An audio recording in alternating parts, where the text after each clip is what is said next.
The Town of Bay Harbor Islands Town Council meeting, 7:15 p.m. On to order. We already did the Pledge of Allegiance, so Marlene, can you do the roll call, please? Councilmember Yaffe? Here.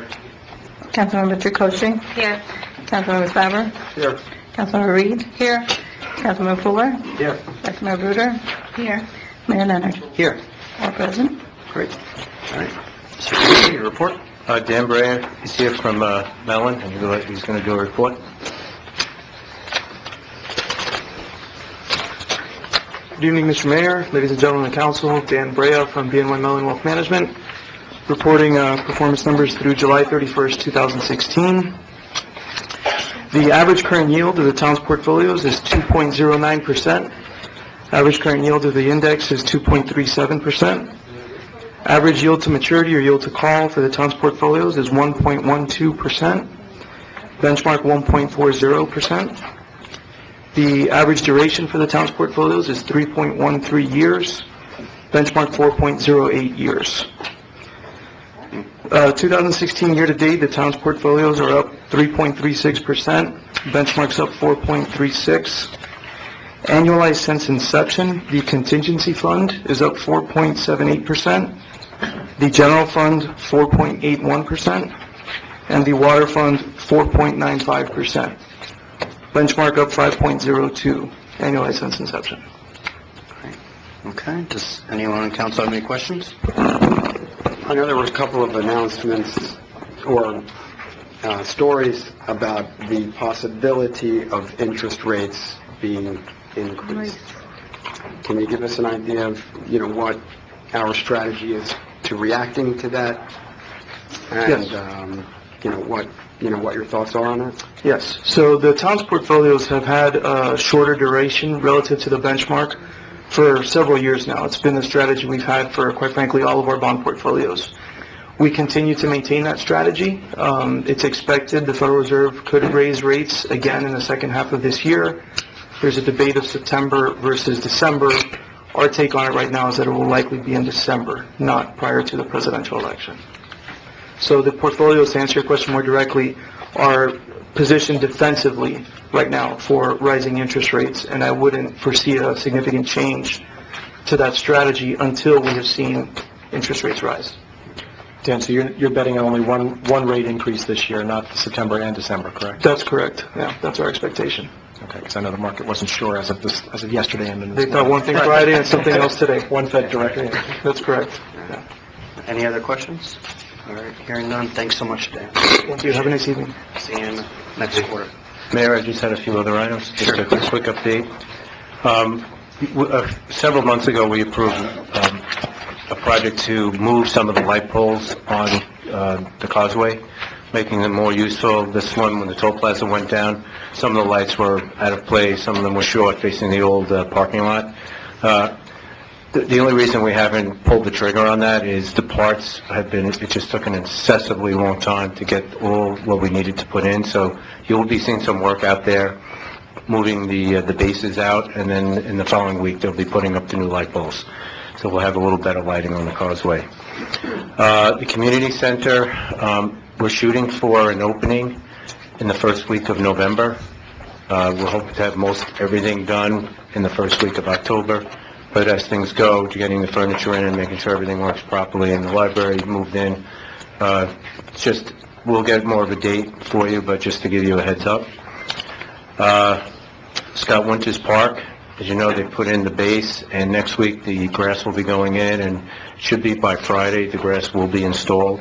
We'll be installing our fence on Friday and the netting, so hopefully in the next week or two after that we'll have another kind of opening, I think, just to, show off the new addition and the new improvement. Just one thing I noticed, because I noticed being at the school with their field, could we put up better signage just to remind people not to bring cleats or anything like that? Because it's something I noticed at the school.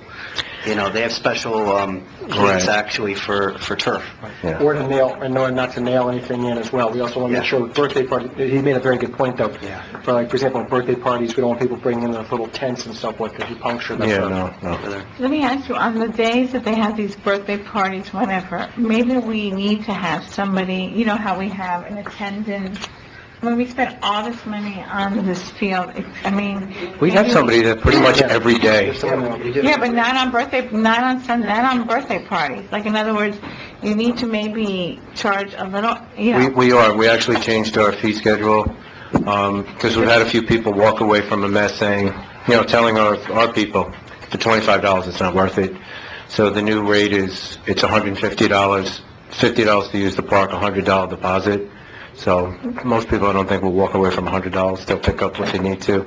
Well, no, it's more about, while they're having the birthday parties, to have an attendant there. Like, they need to pay for... Oh, have somebody, like, literally, you want somebody? Yeah, because if they, if they put their tents or into that field is... Well, actually, that might, I think, following on that same thing, maybe the thing is you still do the same deposit, but I think we should change the form they fill out, that they understand that they are responsible for any additional damage beyond that, right, for the turf. Exactly. Yeah. Because if they say it's $1,000 in damage, they know $100 on business. Yeah. Since 98th Street Park opened, we have had somebody there almost during the entire time. Even, sometimes they rotate around, so you might see them, on a Saturday or Sunday, they're not going to just sit right there. But Monday to Friday, they're pretty much there. No, I know that, but on Sundays, when they have those birthday parties, absolutely. I would prefer to have somebody... No, without a doubt, not with, especially. I agree, sorry, go ahead. Have we located any signage or anything to address the traffic and things like Absolutely, we actually have something picked out, slow down, and with the speed limit indicator, basically lining out the whole street. Good. We just really wanted to wait till they're done, and they're just about finished across the street, and we have that ready to go. Are we going to have any flashing lights, kind of like the school zone thing, or are we allowed No, to we weren't do going to do the that? flashing lights, but we're going to put a lot of because the flashing lights are better, I guess, at night, I would think, but, we could always add it, but we were going to go with the big street markings. Can that be part of the school zone? I don't know if they do it, but It's really dangerous, I'm No, I know, telling you. I'm not sure we can do it. It's a good idea. I think the new net is really going to be an improvement, because that's what the kids used to run out, was chasing the soccer ball. I said that'll be a big improvement, but there's still a lot of kids moving around. A couple months ago, I had a kid skateboard out from one of the apartments, like he had been going back and forth. Yeah. So it's almost like the whole street is incorporated into the park. It's very scary. Yeah. Okay, one more thing, Let's have actually. the I was going to say, flashing lights. we want to say one more thing. Also, the attendant that's there, is there any way you can hook up a fan for them? I've been out there, we've had our worker out there, our guy, and he's dying under the heat. Sorry, no hooking fan. one up, installing it against the building, just so something to cool the, Okay. We'll look into it. One more thing, I know that we're doing, since we're going to update the rental of the parks, let's also update what can and cannot be in the passive parks, so that we don't run into problems that we've had in the past. We've cut Carnival that down. ride, We've cut private that park. down a lot. I We know, have but one let's put it in there so that we don't have those issues. Yeah. So it's very clear, Petting zoo. Petting zoo, the porta potty, Petting zoo is one of my all the favorites. generators. We require insurance for all vendors, No, I so know that if that. something happens, we can go after them. Well, I don't think and it's collect. so much that. I think that a couple times in the passive park, what they said they were going to have, and then what it was two different things, and it's still, surrounded by homes, and it's not... That particular person did something once, and then they came back. When they came back the second time, they didn't get away with it, so. I know, but if we have it in writing, it's easier Yeah. to enforce. All right. Okay, perfect. The last thing I'd just like your opinion on, we approved the holiday lights, and our tree lighting, our tree wraps are coming up on the end of their life cycle. We're intending on wrapping the trees for the holiday season, but we were thinking either taking them down, because they're really starting to be a little problematic. Either we have to replace them fully, or take them down and enhance the uplighting that is currently there, so you have a lot of bright light shooting up on the Royals, and then in the next holiday season, we do the wrap again and kind of break it up. Or we stay what we're doing. So I just asked what your feel is, because we're all kind of split Some of us like it wrapped all the time, some of I us think we should change it up. It's like totally, change it up. change it up. It'll be more special. I don't think they're designed to be up all year round. No, they're not. And, No, let's change it. yeah, it's, Bal Harbor changes theirs too. yeah, no problem, that's perfect. Okay. But what are we doing with the rest of the, we're gonna do better out on, you know, Oh, yeah. Come by tomorrow, I'll show you what the Christmas boxes, all that is gonna be, Actually, we have the box. I'll Okay. show you what Okay, we'll up it, all right, okay. all right. Anything else? Mr. That's Mayor? it, that's it. All right, request for referrals, deferments, future agenda items. I have one, next month I'd like to put on first reading, an ordinance that's similar to what what the city of Miami is considering, banning, it's an ordinance, providing regulations on conversion therapy, so. I already have the language. I was going to talk to you guys about it, Same. putting it on for next session. I already have the language Same. for it. I'm sure, I think we have it too, so. Okay. All right, in regards to conversion therapy, the city of Miami As is, far as conversion therapy, yeah, well, they're, essentially. yeah, essentially, yeah, so, Mayor, I'd like to, if you don't mind, if I could defer item 11, sure. just to next month. Just want to, just double check the language and make sure we get it right. Okay, and then I actually have, Okay, and so, also I just want to quote as an error on 2A, so 2A, okay, 2A. Anything else? All right, I'd like to pull 3 for discussion. All right, anything else? All right, hearing none, we're moving on to council reports. We're going to start from this end, Councilmember Tricochet. You're up first. I'd like to welcome everybody back this year to school. I'm really, really excited that this year we're going to have tutoring. I know I've spoken about it before, but please, if you haven't looked into it, it is being done by teachers at the school, Parks and Rec. The staff has just been so wonderful about adding all these great programs. We're really excited about the community center and what's going to be going in there when it opens.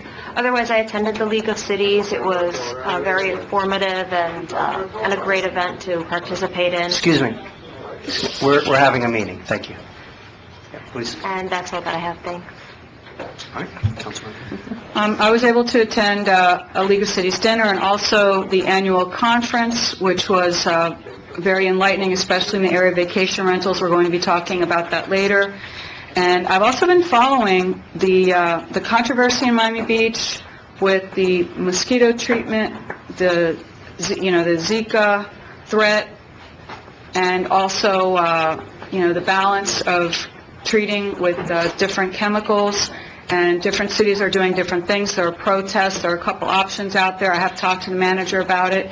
So it's definitely, a subject that has more questions than answers. But I've been following that, so I think that's something that everybody is concerned about. Okay, thank you.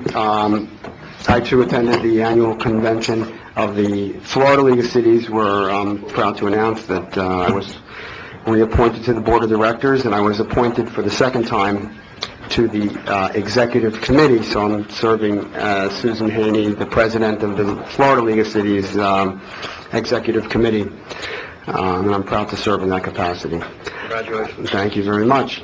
There's a couple of things I wanted to mention. One of the things I hadn't seen, I know that Kelly mentioned this last meeting, but the Running Man Challenge video that was done by our police department, I know it's a little bit long, like 8 minutes and change, but it is like phenomenal.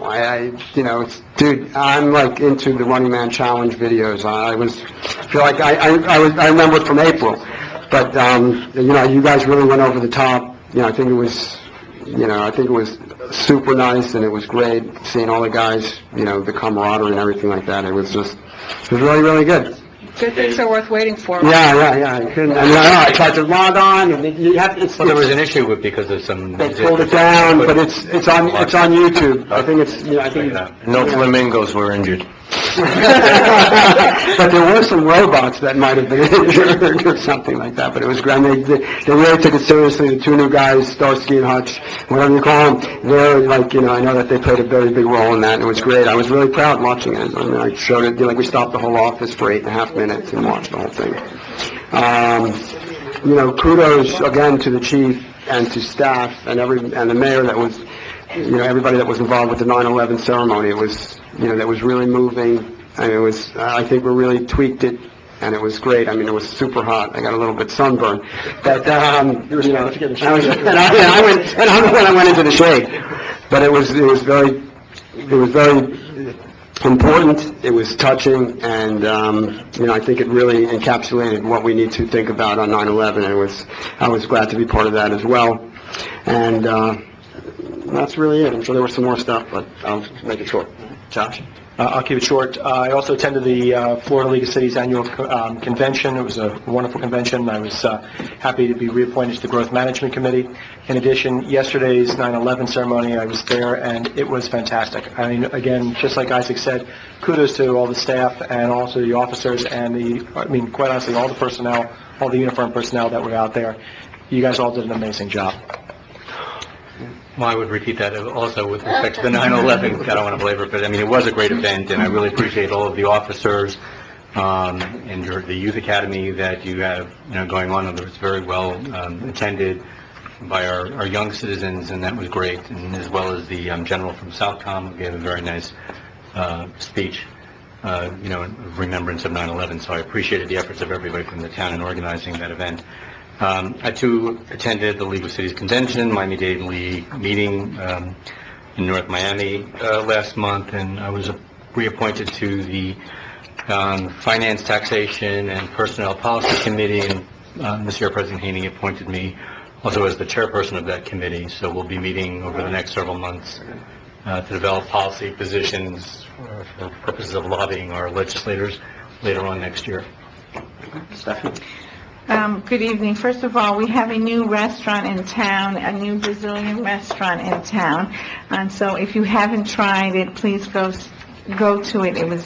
It's small, it's quaint. They're doing a phenomenal job. They just opened. So it's near 1076 King Company. Right. Thanks. I'm a little tired. 1076. It was great. The owner is Ringo. Yeah, the owner is delightful, and we had a really, really wonderful time. Also, as you know, I know school is in session, but there's open house this Wednesday night. They also have a book fair, and the Miami-Dade school system will be coming, I think, in November to show you the plans. They would like to come present the plans for the new addition to the school. That will be going over the basketball courts with new basketball courts with lightings, and it'll be very exciting to see, because when it rains, the children will be able to have basketball. So, and there'll be 220 new stations for the students. So, because we're a little crowded over there. Thank you. Jordan, can I just mention something else following up on what Stephanie said about the new restaurant? And it appears that Asia Bay has or is about to reopen. It was closed for a period of time, and the next couple doors down, a new shop called, I think it's Michi's, which has basically peanut-free. It's like a bakery, very nice little shop, peanut-free for people with allergies and so forth. It looks like it was very nicely done, so I think we should all check it out. That's great. Great. I'll be brief, too. I attended the monthly League of Cities meeting. In addition, in regards to Zika, I've been in contact with the county deputy mayor, Alina Hudak, and also actually Governor Scott himself. And it is quite interesting what's going on Miami Beach. Luckily, we don't have any reported cases in Bay Harbor. From what I've been told, these types of mosquitoes don't travel very far. They don't travel more than 50 feet. So right now we're safe, but we still need to be very prevalent in putting on the proper clothing and attire, and make sure that we need to do what we need to do as far as if you're pregnant or if you have young kids. And certainly we have a lot of information up on our website, right, Ron? Yes, and we, just so you know, we are spraying public parks once a month. Right, we are. But, but in any case, as many things as we know, if you want to get it done, it's your local government. That's the one that's doing it, so. And a lot of people are concerned, and if there's anything we can do just to at least give notification. If we had that sign, I was on Key Biscayne for one of the league dinners. They have a wonderful sign, Miami Shores, and all the cities that have those nice signs are using them to notify people when they drive home at night. They're reminding them very timely that they'll be spraying early in the morning, because that's very important that, people are able to shelter at least and avoid it if they choose not to expose their kids, their family members directly to that spray. Well, I thought we were going to do the code red for before they spray. We did for the general notification, but we haven't been doing it on the monthly basis. We put it on our website. I think for the sake of just, to err on the side of caution, I think it would be prudent, that when we're going to be doing any type of spraying for this, because of the sensitivity, we should do the code red for this. I don't think anyone would disagree and say, oh, I got too many calls about spraying. I don't think anyone's going to complain about that. Support that. But at the same time, please continue to make sure you have no standing water. I mean, just the fact that we spray doesn't mean everything. Please, you see standing water in your backyard anywhere, please get rid of it. And maybe we can ask somebody from Code, Marlene, can you give just a little overview of what Code is doing for the standing water at the construction sites and any unattended puddles? Yeah, actually, we have visited all the construction sites. The town bought those mosquito dunks. Evelyn carries it with her. Everywhere where they can get rid of the water, we ask them to. If there's an area where the water's going to be there for a little while, we put the dunks in it to treat the water. Those are good for 30 days. We also have identified pools in certain properties that may not be under construction, but they're not habitable at the moment, or if somebody's gone and the electric's off. We also have identified those and contacted the property owners right away. We have a pool guy on call in case we do find one and we can't contact someone so that they can treat it. So we do inspections on construction sites all the time. We get more information, we share it with them, and then we give them information also how to address the issues at the construction sites. And those dumps are good for 30 days, you said? Yes. Okay. And then we have the new town app, and I tested it out early on, so that's a very good way if you download, I think from your iPhone or any kind of a smartphone, iPad, right? Mm-hmm. Yeah, I think the app is still under construction itself. It is live, we're still updating the content buy in it, but you can get it, and we were going to be making, publishing it in the newsletter. But that's one function that I did check that it's working. So if you see a puddle, you're in doubt, you can snap a picture, report a concern on the app. It's very simple, not so time-consuming, and then Code will investigate it. So thank you very much. Two other things. One, I want to thank the chief for the 9/11 ceremony. I also want to thank Brigadier General Plain for coming down from Southcom. It's really nice to have a two-star general to come to Bay Harbor Islands, and even though he's a local guy, it's really special. General Plain was our guest speaker, and in fact, actually, he was in the Pentagon on 9/11. So it actually is very memorable to have someone like that speak. And on behalf of everyone, Ron and all the guys that work for us that are 9/11 first responder survivors, you have our condolences. In addition, the last thing I wanted to mention is of actually a very somber note. All of us know, but we haven't mentioned it yet, but we lost someone very special. Morris Broad, the son of the founder of this town, passed away. There's an agenda item later on about that, but I think it's important that we have a moment of silence in regards to that. So if we can all just bow our heads just for a moment.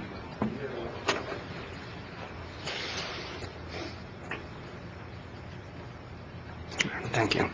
Morris was just never-ending in giving to this town. So his loss is great, not just as a friend, but also as someone who loved this town so much. So moving on, we're going to move to public comment. Who we have first? Kathleen Kenny. Come on up. My name is Kathleen Kennedy, 9900 West Bay Harbor Drive. The next time I'm here, it'll be a new address. Ron, it's my understanding that I see the landscaping people spraying all the time. Isn't that correct, Ron? They spray for weeds, right? Yeah. Oh, okay. I thought it was for the bugs. Oh, okay. sorry, we do treat for ants. Yeah, I thought so. Number two, I hope in the budget that we have uniforms for the traffic guards. Do we? Don't run the clock. We have a budget that when items need to be replaced, they're replaced, but we don't have anything budgeted to replace everybody's uniform. They're quite simple. They're basically a hat, the vest, You're running the clock on me, J.C. vest, and the stop sign, the stop. But Ron, the 4 people, for 4 years, they have the holes in their gloves. They're walking our kids across the street. They need to get uniforms and rubber boots. Any new equipment that they need, they just need to see the PD and the... Okay, because I see a lot of fancy uniforms around here, and I think we can afford to get the traffic guards new uniforms after 4 years. They're guarding our precious kids across the street. I would like to know if we have a memorial to Doris Milano. What happened to that bench that we were getting for her? Mrs. Kennedy? Is this good on welfare? Hold on one second. This is good on welfare. Yeah. So you speak... Isn't this part of mine? No. In other words, I don't get an answer. Yeah, I mean, Oh, this is not an answer session. It's good. But if somebody wants to respond, they can, no? I think if you have specific questions, what you might want to do is just ask the staff. You know, they have all these answers, you know. Okay. All right. I mean, we have a limit on time as to I conducting. think, Mayor, what we usually do is have the speakers speak for 3 minutes, and Yeah, if they want to then we'll answer. take notes if they want to And respond that's to fine. something. And you can do that too, you know. Okay, whatever. Also, being the mother of a police officer, I'm very sad to hear about Chief Timoney. He was a great community chief for the city of Miami, and I want to pray for the chief of police for Bal Harbor. Also, I had to give kudos to Curtis Johnson's crew. They're amazing. They're stopping speeders along the street. They're setting them up and getting them. I've seen them. They're doing amazing. And also, the Sergeant Brock.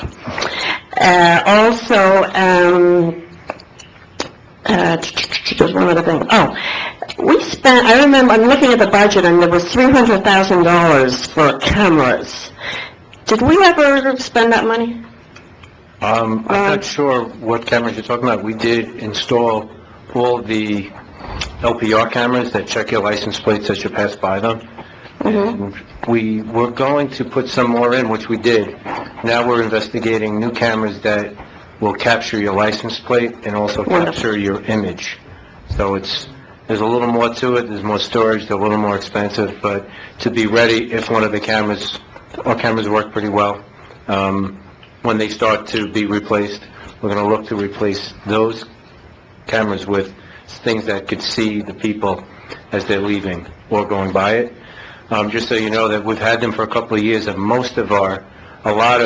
some serious crime has been solved by using them, by using that technology. It lets us know who's been in the area, and a lot of times we can be on them very quickly. Yeah, lovely. And last but not least, the 3 o'clock traffic jam here with the children coming out of school is really kind of a mess, and I think it should be all hands on deck regarding the lineup of all them cars stopping traffic from every angle. And, I think a traffic study should be done to see what we can do at 3 o'clock around here, because, as you all know, it's pure madness. You don't live here. You live here, but you don't work here. It's really crazy. So just something to observe. Thank you. All right, thank you for your comments. All right, next, we have Francis Newhut. Yeah.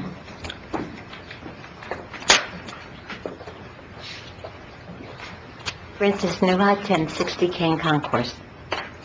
Why possibly change ordinance section 17-20 to appear to have the council favoring this particular religious institution, tax-exempt Church by the Sea, without them providing, with a reasonable amount of time, a council public hearing?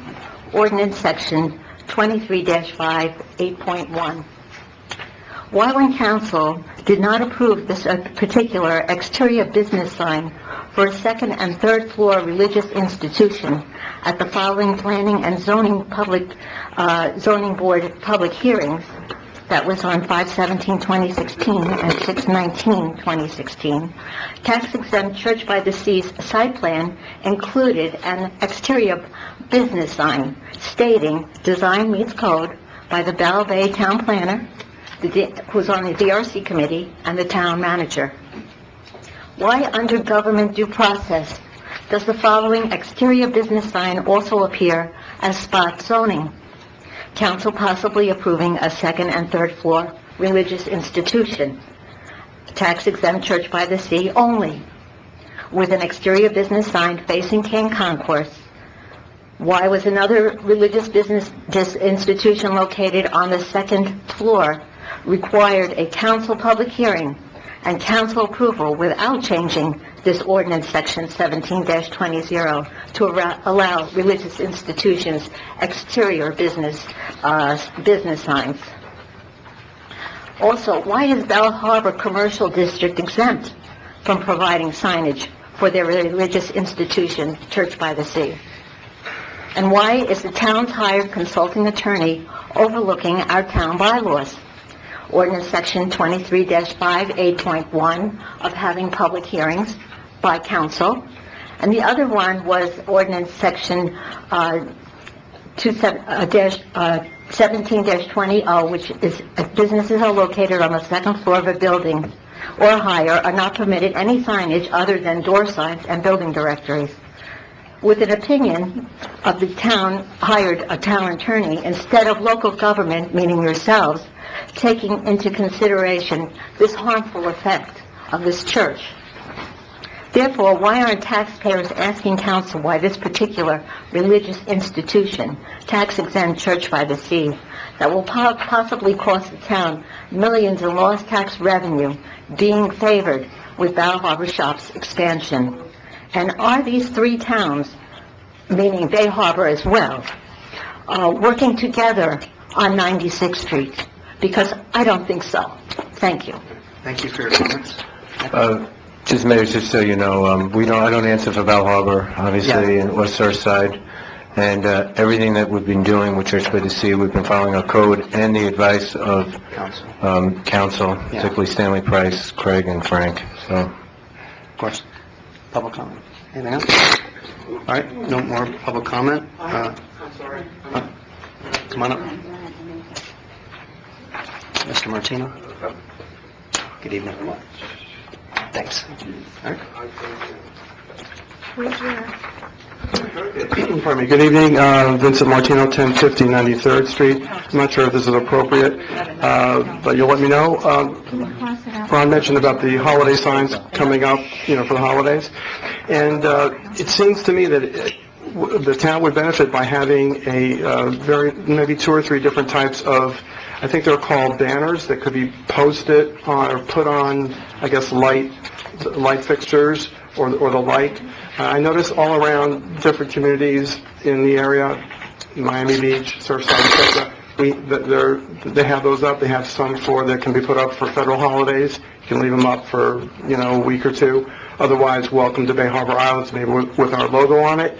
I've had friends that have traveled from different parts of the area to come to visit me, and when they come over the bridge, they're not sure if they're here. So it's just one of those little things. It's not a big deal, but I think if we have a brand, why not think about doing something like that? I'm not sure what the expense is, but I don't think it would be. Banners is not a bad idea, but just so you know, during the holiday season, we are putting up, we do on the tall light poles, right. we do add that on. Not holiday, I'm talking about the rest of the year. Every day. Yeah, every day, and we could have some for, like the federal holidays, Labor Day, Veterans Day, etc. They could be swapped them out. around. I mean, that's really a decision. And they're all over in different communities. On those days, we put up the American flags, but I do like, the... Right. And the flags are beautiful, of course. Our country of flags, beautiful. But these, they, in addition to know exactly what you're about. memorizing, the holidays, we have our brand, we can maybe put our logo on it, I don't know, I know something exactly. to that effect. And the other thing is regarding traffic safety. I live at 1050 93rd Street, and I was wondering, who would and I could send it to the chief, I'm not sure if this is appropriate, but I'd like to see a study for a four-way stop sign area on 93rd and Bay Harbor Drive. There's when you're traveling east to west, Bay Harbor Terrace? I'm sorry, Bay Harbor Terrace, right, I apologize. When you're traveling east, I'm sorry, it's north to south. There are no stop signs, but there are east to west, and a lot of people hesitate, and then they'll make turns. There's lots of kids in the area now and been for many years.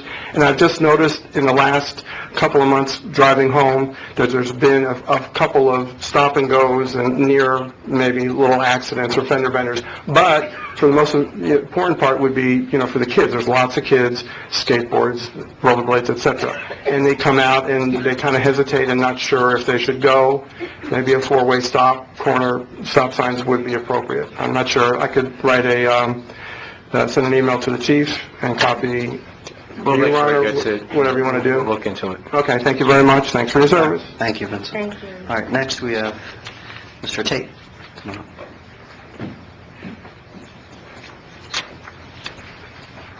Good evening.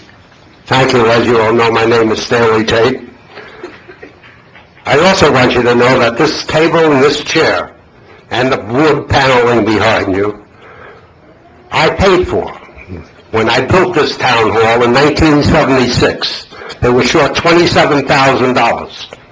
I wrote the check personally for it because I wanted this building to be as good as I thought the council would be. How this council could cancel a public hearing on an issue that is very important to a large number of people that really started this town, as well as those of us who are still living it. To have that church come to this municipality without the right of the people who live here and the people who have adjoining residence is a disgrace. You all ought to be ashamed of yourself. You're supposed to represent what's in the best interest of Bay Harbor. I could tell you, I was on the council for 20 years. I never made a vote that was not in the best interest of the town of Bay Harbor Islands, even if it meant not in my best interest. And I'm ashamed to say I was the mayor of Bay Harbor. When you cancel a public meeting that is so important to this town, to lose the revenues that property would bring in taxes for this town, without the necessity to give them the permit, you don't even want to care about it. I just don't understand it. And I don't want to hear from employees of this town that it's important for this town. Employees don't live in Bay Harbor. I helped build Bay Harbor with Shepherd when we first started here. When Ben Kane first came and we were undecided whether we were going to have a Kane concourse. I'm telling you, it's a disgrace that the people in this town can't be heard. It's a disgrace to have a church that's anti-Semitic to be an affiliate of the church that you're allowing to be built in Bay Harbor. I've been fighting anti-Semitism for my entire life. Over 70 years. I'll be in Washington because there's a big issue on the BDS movement before Congress. You people got to understand you have a responsibility with your level of appointment. And I'm telling you, that church should not be allowed in Bay Harbor. It's not in Bay Harbor's best interest, and you could stop it. And that's what your real responsibility is, to do what's in the best interest of Bay Harbor, not to lose over $100,000 in tax revenues for a church that's anti-Semitic with a partnership, certainly with the Church of Christ. They still, all their stationery reflects their relationship with the Church of Christ. the Church of Christ, who sponsored the BDS movement in the United States in their attempt to destroy the nation of Israel. All right. Thank you for your comments, Mr. Tate. Any other public Can we comments? just clarify that we didn't cancel any hearing? Ron, you want to? Yeah, there was no cancellation of a hearing, and quite honestly, that was the opinion of our special counsel. The opinion was that the code's requirement that any religious institution be required to attend a public hearing when other businesses and/or institutions are not is a violation of RLUIPA. We made a revision to the code accordingly. So that was not a decision that the town council made. It was a decision that special counsel made, the attorney. You said we made a revision to the ordinance? We haven't made a revision to the ordinance. No. I asked that if we have an ordinance on the books that is non-conforming or not appropriate, that we bring this to the council at the next meeting. I thought it would be at this meeting, to repeal those provisions of the ordinance, which Stan Price has said are not constitutional. I don't know why we leave it on the books, to be perfectly honest with you. I've made the revision. It hasn't come before you yet because Stanley Price has been out of town, but that's been done by me subject to his review. And I appreciate that. And also, It'll be next month. And also to clarify, one thing I want to understand, I know that several of us up here have actually requested the meeting. What he was saying, though, is we can't demand that they have the meeting, but we can request, and we've made multiple requests to the church to come here and have a public meeting. In fact, I was very, very vocal about the fact that I wanted them to come out here before they submitted to planning and zoning, because it doesn't make as much sense to me that they would do it afterwards, in case there was something that was going to need to be changed, that they decided to change, I should say, as a result of input from the citizens. But we made that request. They said multiple times they would do it, and they didn't do it. So we can't force them to show up. But notably, that's not a public hearing. That's informational, is right. I don't know whether I have any right to say anything, but I could tell you, your outside counsel has no legal authority to do anything in this town. No legal authority to do anything. Neither do you. Mr. Tate, you're out of order. Because you're an attorney Mr. who Tate. works for the town, doesn't give you any right to make any comments about it. Mr. Tate, please. An outsider who No. suggested or made a motion or whatever he did to Mr. prohibit Tate. a public hearing on something Mr. has Tate. no legal basis. Mr. Tate, please, Okay? please. I'm upset about it. You have, Mr. Mayor, you know, you were at a funeral the other day, Mr. and I happened to be there. It happened to be Morris's funeral. I was at Morris's birth. That's, You know what? I have certain rights in this town that you don't even know with about. all due respect, Mr. Tate, everyone enjoys equal rights under this council, and as far as I'm... Yeah, but an outside attorney has no rights. With all due respect, sir, you're out of order. Please sit down. Everyone has Well, you equal can have rights. me arrested. No. Well, you can do it. You can try it. Hold on. Listen. Everyone here, When I wrote the have a seat, let me please. just say something. No, you are out of order, and you're going to I sit know down. I'm please. out of order. Sit down, please. No, With I'm all not due going to respect. sit down, you can have me arrested. I'm not going to have you arrested, but I'm You telling can you tell right me I'm now, not sitting down. Mr. Tate, this is not that time. Listen. No, I'm really upset. 21 years I put into this town, and you're going to tell me what to do? Shame on you. That's all right. I'm more than capable. I'm 90 years old. You don't have to take any crap from anyone on that dais that I built.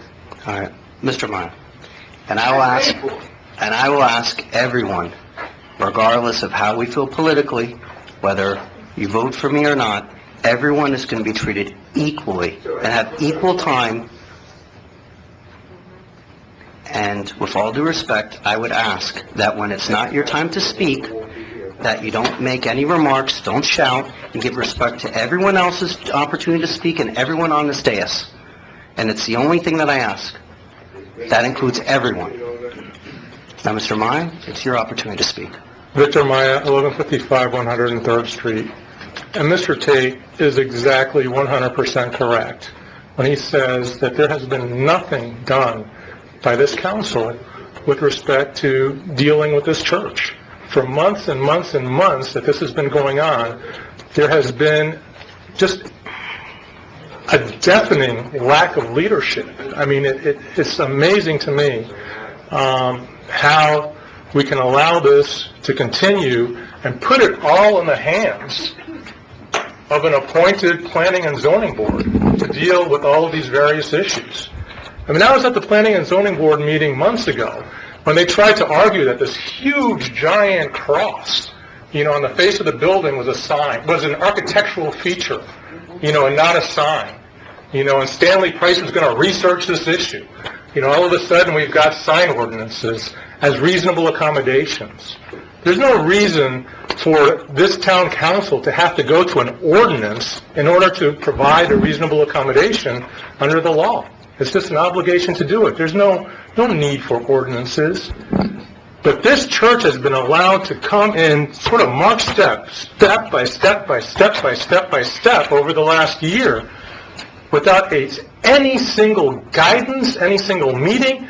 You can have workshop, you can invite the whole town here, and if the church doesn't want to come here, that's fine.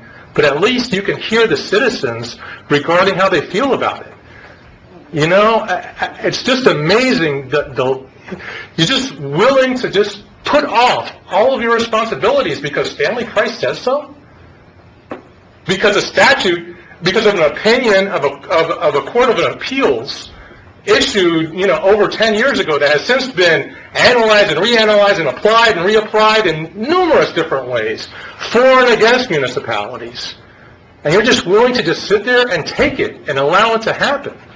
And so I understand completely when Mr. Tate says, canceled hearing. Well, I think he was referring to the sign ordinance that y'all pulled from the agenda today. But the fact of the matter is, y'all haven't had a single hearing, a single workshop, any type of guidance provided to anybody over this church, which is going to fundamentally change the nature of this town.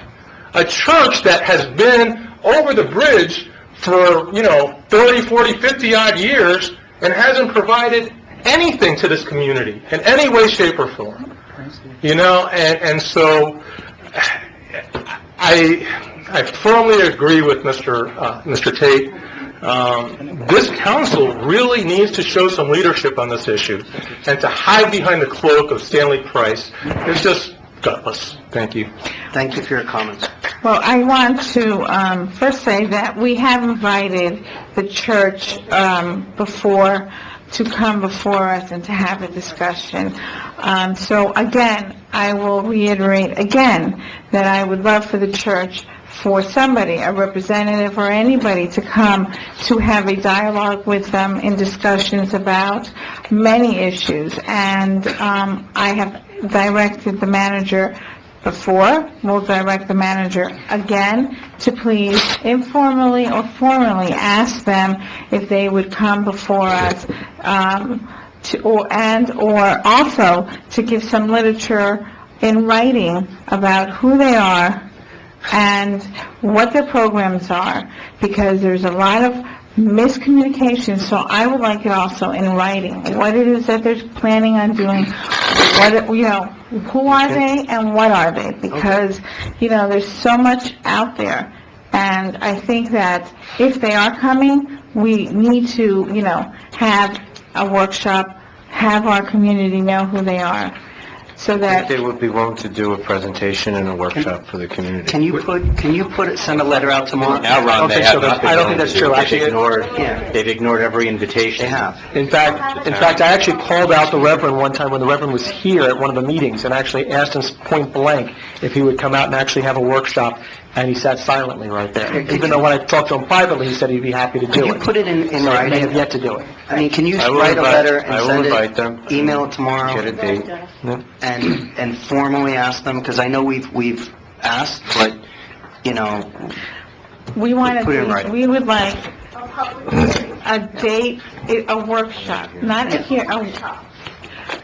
they don't need to come, that's, I'm But not you don't gonna even have to go. respond to it. Thank Just you. say what you want to Okay, say. a workshop, I want it with a date certain, what's good for, so that we can publicize it, so that we can put it in our town newspaper, so that the residents will have an opportunity to come, maybe if they have, and you know what, also if they have any questions that they want to put in writing, bring it to the town so that we can have those information, give it to the church so that it's all in writing, everybody will have an opportunity to have their questions answered, one way or another. We're limited, though. That's the only thing you gotta remember. We can't really participate in it. No, we're not participating. I'm asking, For them to explain it, exactly. I'm asking the citizens, if they have questions that they want answered, to please either come or write them down if they don't want to publicly ask them, and bring them to town hall. Let's focus on getting the date. Let's get But I'm saying, but let's put it all together so that we have a concept, so that he But I would knows have to where he's invite the two going. sides. I would do both sides to invite. I don't want to invite just the church. I think it's also, Mr. Tate and any other people that you want to invite as well, that you want to speak as well at the workshop or whatever you want to call it. I think that'd be appropriate, so everybody hears both sides. They have an open and honest discussion before anything else like that, because we can't participate. Yeah, we can't. But both sides there can talk amongst themselves. I just want to For the make sure... record, Jordan, Yeah, go just, I don't know if everybody here knows that the Church by the Sea, as well as the residents, have appealed the Planning and Zoning Board's approval of the project. So although it's not a public hearing, there will be a council review of the decision of the Planning and Zoning Board at a date to be determined. Correct. I was about to state that the site plan approval by the Planning and Zoning Board, there have been multiple appeals filed, 2 appeals actually, that ever since the town council divested itself from the Planning and Zoning Board type decisions for a more meaningful appellate process, you're getting that appellate process. The date has not been determined yet, but there are 2 appeals that have been filed of the site plan approval, which will go before you. I have a question about that, because I wasn't originally going to bring it up, but it's been brought to my attention that one of the reasons why we couldn't have a date was because one of the attorneys for one of the appeals is not in town and not available for the foreseeable future. I mean, is there any way that we could set a date? I mean, from my understanding, I don't see why, if that person decides to file an appeal and that person is their legal counsel, why they can't find someone else. I mean, they're pretty much holding up that, everything that they're arguing about, one person is holding it up for everyone, for us to actually have an actual hearing about those appeals. So can we set a date? How long is that attorney unavailable? I was told that person was available for... It was just, it was a couple of weeks. Also, don't have any answers. I don't have a quorum for a date. I haven't had many responses. So, without a quorum, I can't set the date. He wasn't going to be here all the way up to October. Wasn't going to be here for 2 weeks. Marlene sent us an email Yes. suggesting, the 22nd, 23rd, or 24th? Yeah, 24th, So council members who haven't responded should Yes. respond. Okay, so let's try to get that date in so we can, I don't want it to be perceived that we're not doing what we need to do. Our attorneys have to be also available. No, I know that, but it, Greg said he's available. but they're always... Exactly. Exactly. We're looking at the end of October, right? Right. Yeah, I'd like to get that done. All right. Of course. All right, so moving on, no more public comment. We're going to move on to the consent agenda. So we're going to approve, let's see, we have a vote with the exception of 2A and 3. So can I have a motion and a second? Move it. Second. All right, a motion and a second. Can we just do a voice vote? We only have a full vote for that. All's in favor, say aye. Aye. Ayes have it. Okay, Josh, you have 2A? Yeah, just one thing, there was an error. I'm not listed there. I was in attendance at that meeting. I don't know if it's, I used somebody else's name instead of mine, but I was there. You can check the attendance there. It's a Scrivener's error, so, okay. So we'll bring that back, Actually, now that you mention it, I was there too. That was the one up in the council chambers, right? Yeah, you're listed. I don't, The June 6th? You weren't listed. Yeah, so this is actually, Can we just bring that back and check? Yeah, so we'll bring that back next month. You take it off on that one. All right. Number 3. Okay. All right, excuse me, we're going to continue the meeting. Item number 3. Item 3 is a resolution revising toll rates on the annual pass fee for Broad Causeway. This item, we've been talking, it's been around for a while. As you know, as we are fixing the Broad Causeway ICW Bridge, we've spent $15 million making that bridge better to last, hopefully, another 25 years. It's anybody's guess how long that bridge will last. However, we need to start planning for the eventual replacement. That could be anywhere from $80 to $100 million. Not knowing when that date would be is anybody's guess, but if we are going to have a part in it and replace that bridge, we really need to have a certain amount of cash or funds available to help pay for the bridge. In reality, we couldn't ask anybody to give us a loan for $100 million, but we certainly could ask for a loan for half of that amount, and that is what the major thrust of this resolution is about. It's raising the toll rates so that we approach anywhere from $40 to $50 million at the end of this time period. Could be more, could be less, but at least give us a very good start where we could be involved in the replacement of our infrastructure. It would be a horrible reality to lose our bridge if we couldn't afford to pay for our bridge. As far as the annual rates, the daily rate, as you go over the bridge, right now it's $1 and $1.25 if you don't have SunPass. I'll tell you, we have not changed that particular rate in over 11 years. And the annual pass, which I'm recommending, goes from $250 to $300, unless you're an actual pass holder. Then it would go from $250 to $275 and then to $300. That hasn't been raised in 16 years. Now that's not the reason I'm requesting this. I don't think we can put off getting started on building a bank for the future. So that's what this is about. At the last meeting, when we did speak about it, we were asked, is there a way to feather in the account holders that are already current? So that's why we approached the 275 and the 300. If you're not in good standing, then you would go to the 300. If you let your account lapse and it's 3 or 4 months after, we have to go through the entire process of signing you up again. So you would automatically go to a 300. The other thing this resolution does, which is important to note, that in October, we have pretty much everybody tries to come in and renew their passes, and we send notices out, and we do it in the newsletter in a whole bunch of different ways, and people do come in, and it's kind of a mad rush, and it's difficult here. This resolution would allow anybody to come in at any time. So if you came in February and you signed up for an annual, it would be from the date you signed up for another 365 days. So it would run that way.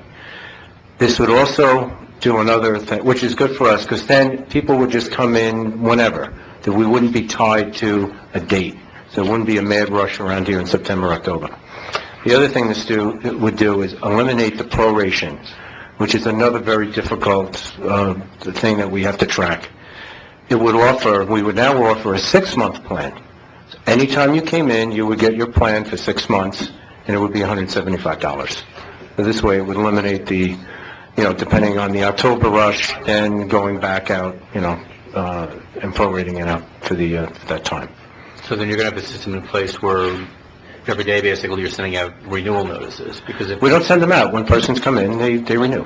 And the way we set the system up was that right now it always defaults to October 1st. But now we could modify that, so whenever you came in and you paid your money, and a day or two after when the day of the computer sets and it goes into the system, 365 days later it would end. I understand, but you've had a few complaints over, the years of people who didn't realize that, their annual expired and now they were being charged, That's usually what gets their attention. They get the notice. Right, I'm saying, right, but now everybody, I'm not opposed to what you're saying, but now everybody knows, or should know, that, it expires at the end of September and you've got to renew by October 1st. But if you've got everybody coming in, and you've got 1,000 people with different dates, it seems... But the beauty is they don't all come in at the same time. Right, I think though, No, but the question is, Councilmember- people don't necessarily remember, oh, wait a minute, I renewed on February 1st, now I've got to renew on February, by the next February 1st. The October date is a date that most people seem to remember. but Yes, they do. If we're going to basically have renewals 365 days a year. Oh, in the beginning, it'll take a while for it to come out of that mode. Right, but there's no mechanism, in other words, to we- remind people that your annual is up. The reminders are emailed. That's all I'm asking. Oh, yeah, I'm sorry, I totally didn't want to, yes. That's we- fine, as long as you're sending reminders to let Yes. people know. A lot of times, unfortunately, just before I go forward, people do change their emails, they change their addresses, they change their They need credit to cards. notify you. Yes. Have you begun to sell renewals for 16, 17 year already? Yes, At 250? 250. Yeah. Is there any way that it auto-renews, like the Sun Pass? No, So- you have to come in and do it. Or do it by, you could do it online or... You have to proactively do it. There's no way, like with the Yeah. Sun Pass, you just let them constantly take money from your This credit would be card. effective tomorrow. No, No, October... the effective date is...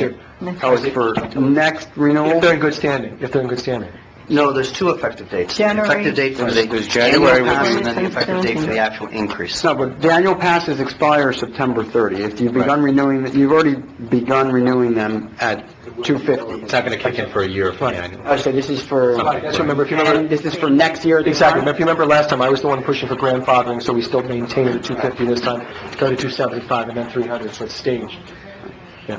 But the actual increase for non-annual pass holders is going to be January 1st, correct? 300. No, if you come in now... No, I'm After talking, this, no, it would be- no, the increase about the that's dollar to non- $1.50. the dollar to $1.50 would be January 1st, Yes, correct? January. How can this, all right, so there's, in essence, two effective dates. Yes. That's, So wait, what were you going to say? You were going No, I didn't understand what your question was. So the annual passes are going to remain at 250 throughout the rest of this year? No, they would go to 275.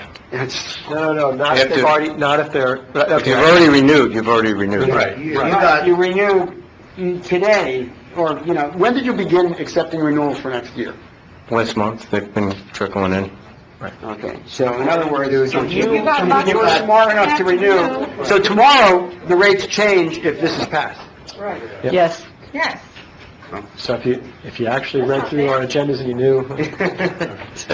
there you go. Well, I thought it was important to pull this because I thought, obviously this is a very significant item, so. And just so you know, it's important to tie both of them together. Yeah, I It's not a understand. question of doing one and then doing the other in the following year. No, I You understand. do one, you need to do both.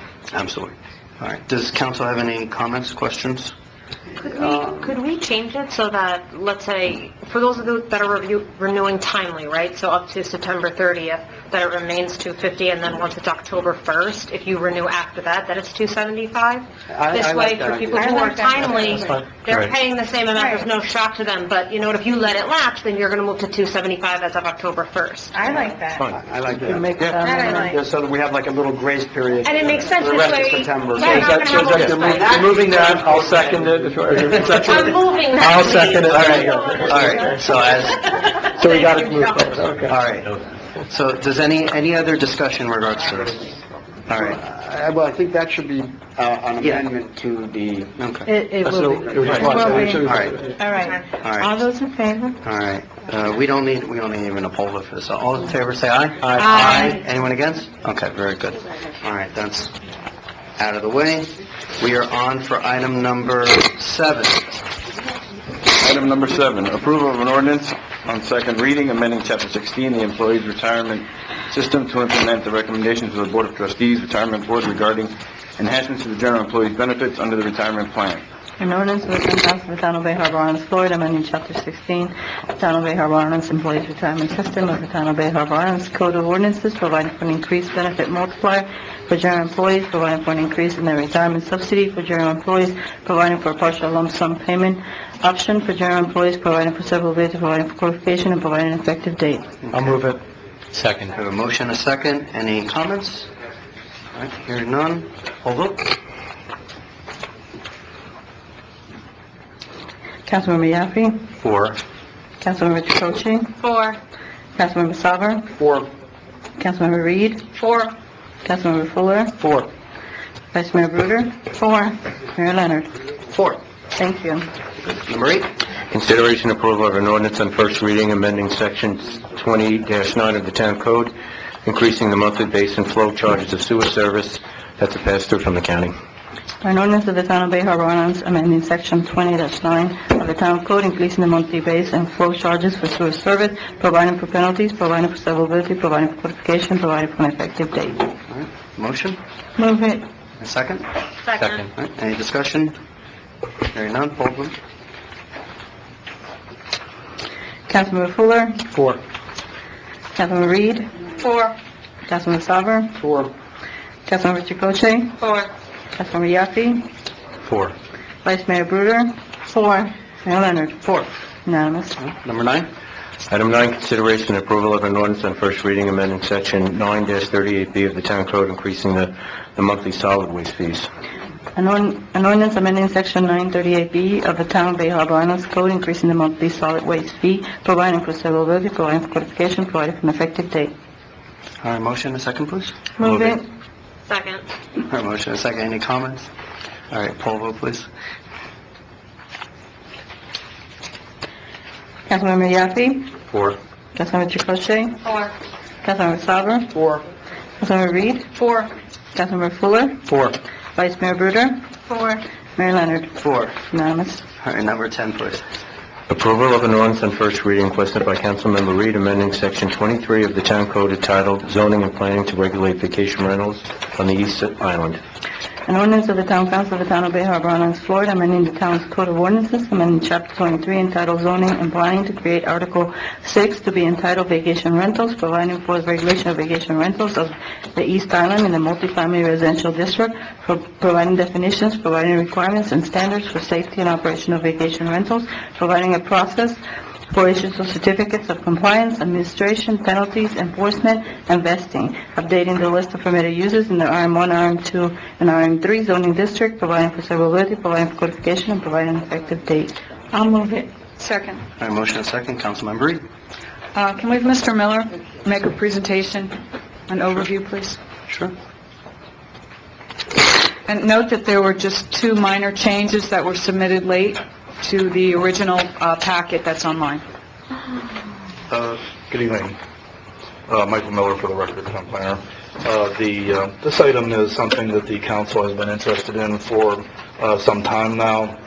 The background is that vacation rentals or transient rentals is an ever more popular housing type of thing for people that want to stay in different places.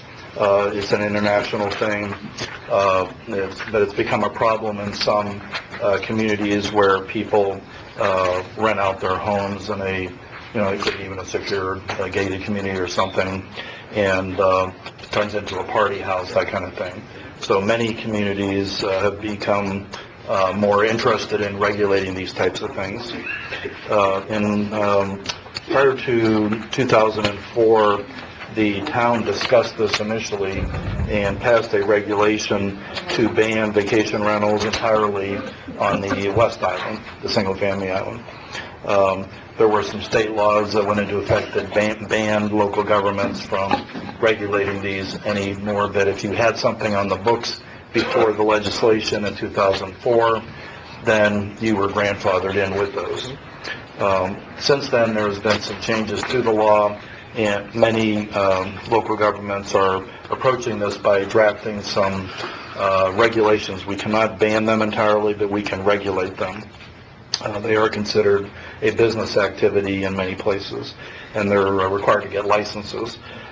We were instructed to look into this type of regulation. We obtained copies from numerous local governments in South Florida and other places. We solicited the input of Susan Trevarthen, who I think you all know, with Weiss Soroto, to help us review and draft those regulations. So that's what's before you for consideration. It's very similar to many of the other local governments are looking at. We left a few areas for some input from the community. Some local governments are requiring annual inspections where somebody from the local government goes and inspects the premises. Others allow a owner that wants to do this to file an affidavit that they comply with the different regulations. There is also some things about occupancy for a room. We provided some advice on that as well. Last month, there was just a brief discussion, and there were a couple of questions on the draft language. One was related to sexual predators. We do have on the books right now Section 14-17 entitled Sex Offenders and Sex Offender Residency Prohibition. So there is something on the town books already addressing that. What we thought of as an addition in the supplemental language that we handed out was if somebody wanted to rent a place out, the draft language says that the person that owns and is operating this place needs to post things in the facility, such as the noise regulations, parking, garbage, anything, and we thought it would be a good idea to post something in there about sexual predators as well. So it's a notice. I was going to ask about, you're asking about this. Yeah, it wasn't just that. One of the things is that, one of the things I made very clear last time when we were all talking about this is I did not like the fact that you listed it was listed there as a violation by renting out to a sexual predator, which is considered the same as forgetting to take the trash out. I wanted to make sure that if there was a violation of that and you actually rented to a sexual predator, that's it. Your license to do this is gone. You skip all the other stages of A, B, C of warnings. It's gone. And I don't see that anywhere in here. I don't like the idea that we're... That might be my fault, because when I relayed your comments and the vice mayors through legal to make sure that they were integrated into this, so I guess I didn't write all of those details down, but... Okay, as long as we're amending it for that purpose. I just don't want, when I read it, I like the whole concept here. I just found it offensive that we were equating something as serious as that with minor infractions as well. And I want to ask on that because, the county has an ordinance pertaining that actually, last time I checked, makes our ordinance moot. So, are we still conforming with the county's law, Frank, in regard to that? Yes, we can actually be slightly stricter than the county. However, we still comply. I just want to make sure, so, yeah. Okay. But we can add that in easily, Right, no, I we thought the notice would be good, but we So can... that'll void the... The notice is irrelevant. You Right, do avoid it, the you're gone. Yeah. I think it's good that we mention it, even if it's duplicitous, or because... Because I don't want to imply that you can do it by simply just putting a notice up. Right. That's the whole thing. It has to be very clear in the licensure that, that you cannot, under any circumstances, think of it, you've got a building or something like that, and you want to make sure somebody didn't buy a unit as investment just to allow sexual predators into the building. That's just not appropriate. I agree. And may I have a couple of comments. I looked at this 2 or 3 or 4 or 5 times. Just technical comments that I noticed. Even though the title refers to the RM3 district, the ordinance only talks about RM1 and RM2. And also I wanted to mention, because I don't know that you've taken it into consideration or that you might want to take it into consideration, that the B1 district is also allowed to have residential. So it could happen in the future, so I don't know if you want to include that or not, it's up to you. Yes, please. But we also need to include the RM3, it's not listed on the ordinance, it's listed on the title. Another thing that I want to call attention to is that in many of our ordinances, this is written for like an individual rental. And it considers common areas, but it doesn't include the condo board's approval. In many of our ordinances, we ask that the condo board approve them coming in, changing the windows, changing doors, doing different things. We will be going and inspecting common areas. It talks about pools, it talks about hot tubs or other things. But someone in a condominium could be applying for this and the board not know that they are. So I don't know if you want to include some kind of approval letter from the Yeah, I have no town. problem with that. Reasonable And- thing and to that- do. Will that pass the legal muster, you think? I mean, we have to be careful everything we include doesn't violate the state. And add cooperatives too. Right, but you also brought up another, I agree with what you said, but you also brought up something, and maybe I missed it when I read through it, but, a lot of times you'll have people that'll buy multiple units. And the way we're setting this up is that each individual unit needs its own license. Right. But, again, if you've got somebody who's, let's just say operating in an improper manner, and they've got 2 violations here, 1 violation here, 3 violations, we have to decide whether we want them to be defined on an individual basis or cumulative. And I think that's something we have to address, because if someone's got 10 units, and they think, it's okay, I've only got 2 warnings on each property, I'm okay, that's not what we're intending. It's not basketball. So you're asking, can you, conjoin them for the purposes of the violation? Now, sometimes we won't be able to do it, because if they own them under different, for example, under different LLCs or whatever else, we're not going to be able to do it. But if you do have somebody who comes in and buys 1, 2, 3 units, do we want to just treat them as a single owner, or do we want to treat it by the individual unit? Well, let me just mention in general that I had the opportunity to speak to Ms. Trevarthen at the annual conference, because the League of Cities, the State League of Cities has hired her to work on this at the state level and for all the cities. So it was great, and it didn't cost us anything, because she was at the same meeting I was at. But, I found this whole thing long and daunting, and we understand that's how it is. But this is what all the cities are going to, and she thought it was very important that we get these basics down, and if we see something like that along the way, we can always tweak it later. So, Well, that's what I'm talking about. We can tweak it now. I mean, as far as, Okay, that's fine. I'm just saying, we may want to treat it all individually. I'm just saying, it's part of our discussion right now. We have to decide how we want to approach yeah, it. and, I'd really like to recognize the staff on this, both the code staff and the building department staff, that this is not only a new thing to enforce, because it also is going to involve looking on the internet at the various websites maybe, and checking occasionally to see, and I check all the time. I'm always checking to see specifically that there's nothing on the West Island, because that's prohibited.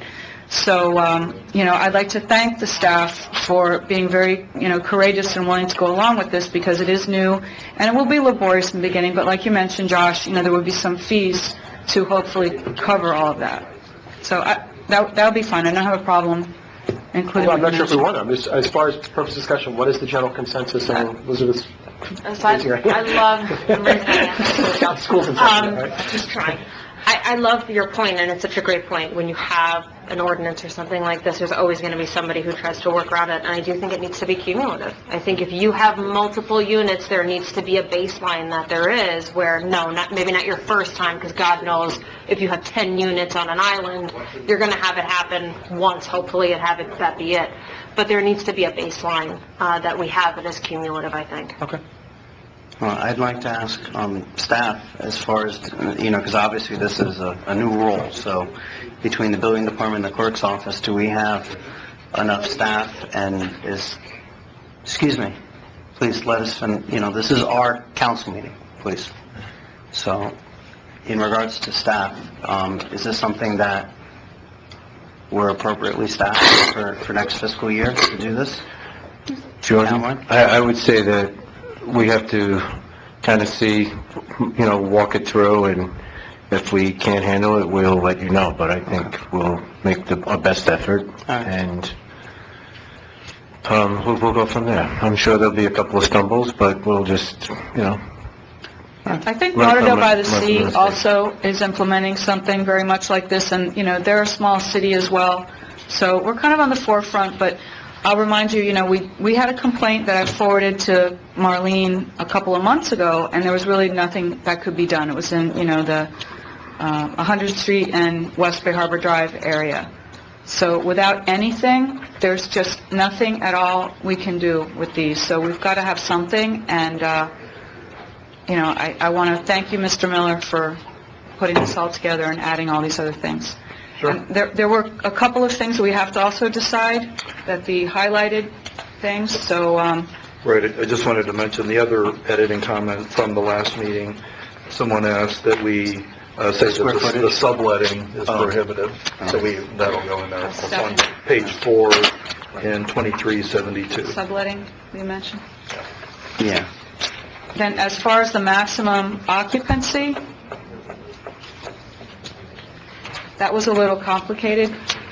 Yep, So- and I wrote down what some other cities are doing, so it's kind of like there's no like right answer, you know, it's just kind of one of those regulatory things where you kind of pick a number basically.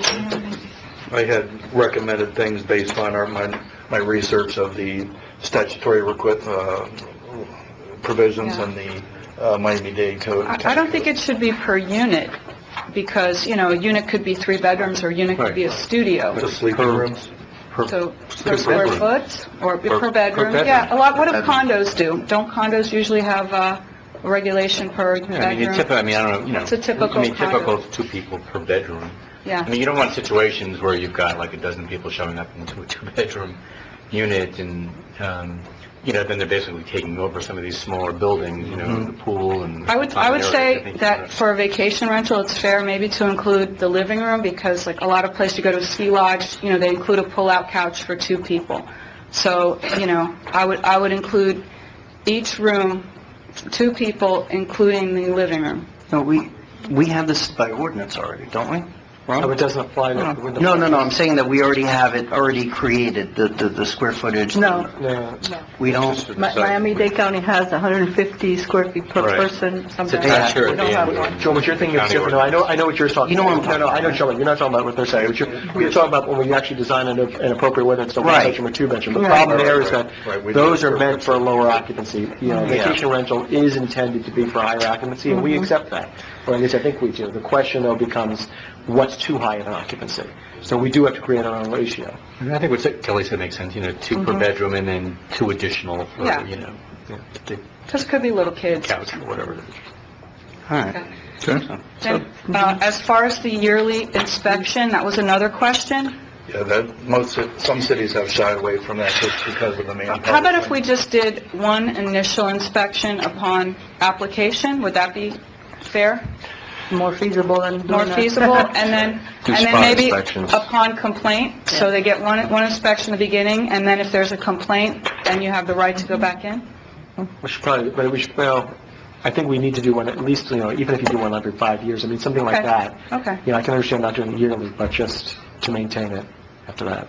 So once... 3 plus- years, maybe? Yeah, sure. I mean, you're saying exactly what you're saying before, but but no later than 3 years. Right, okay. That, Got it. I have one other question for council. Frank, what's the chance of this being challenged as far as, I know this is a loaded question, but I mean,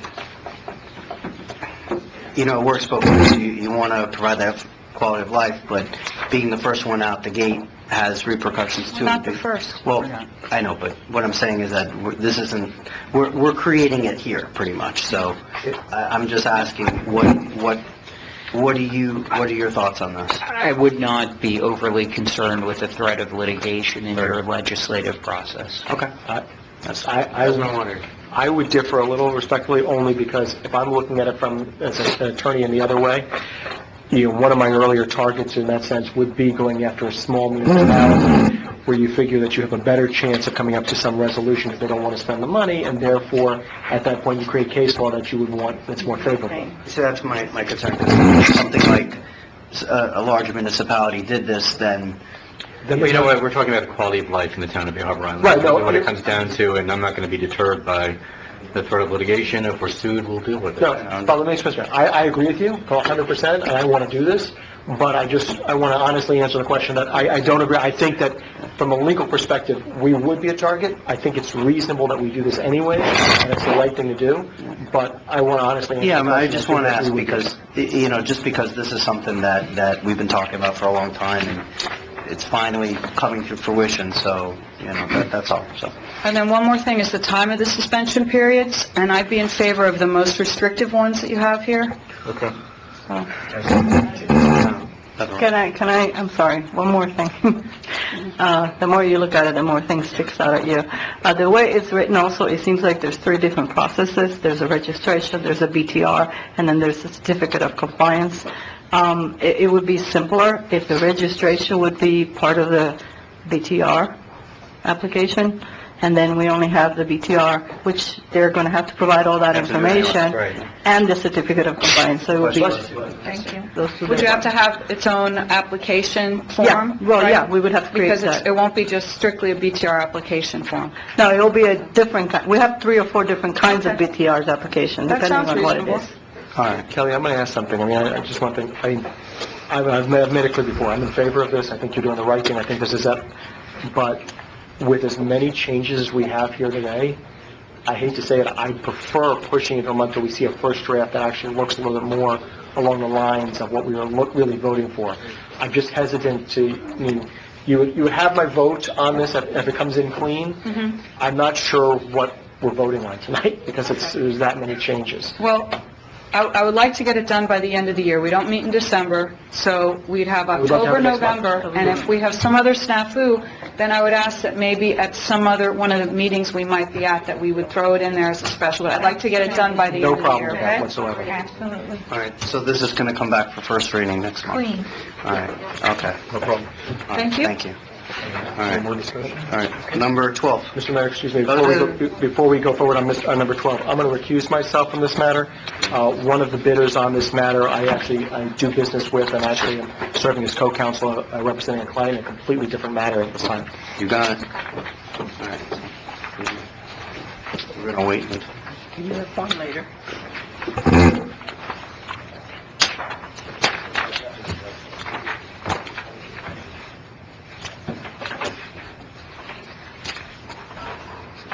All right, let the record reflect that Councilmember Fuller has left the chambers. Item number 12.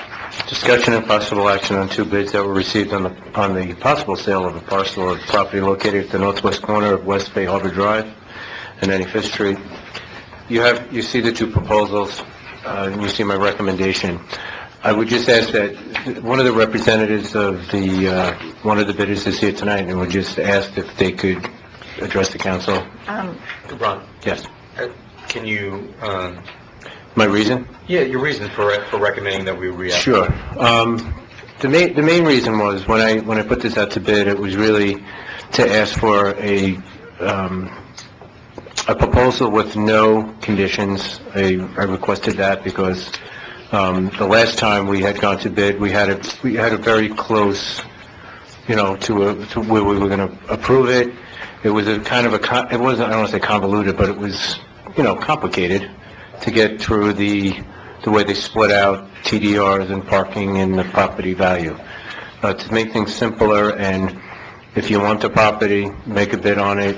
You can see what we have in the code, and then you can, go from there. So you know what you can build, you have our, you know what you can do. In this case, both applicants or bidders did come in and ask some questions, and, I told them what they needed to do.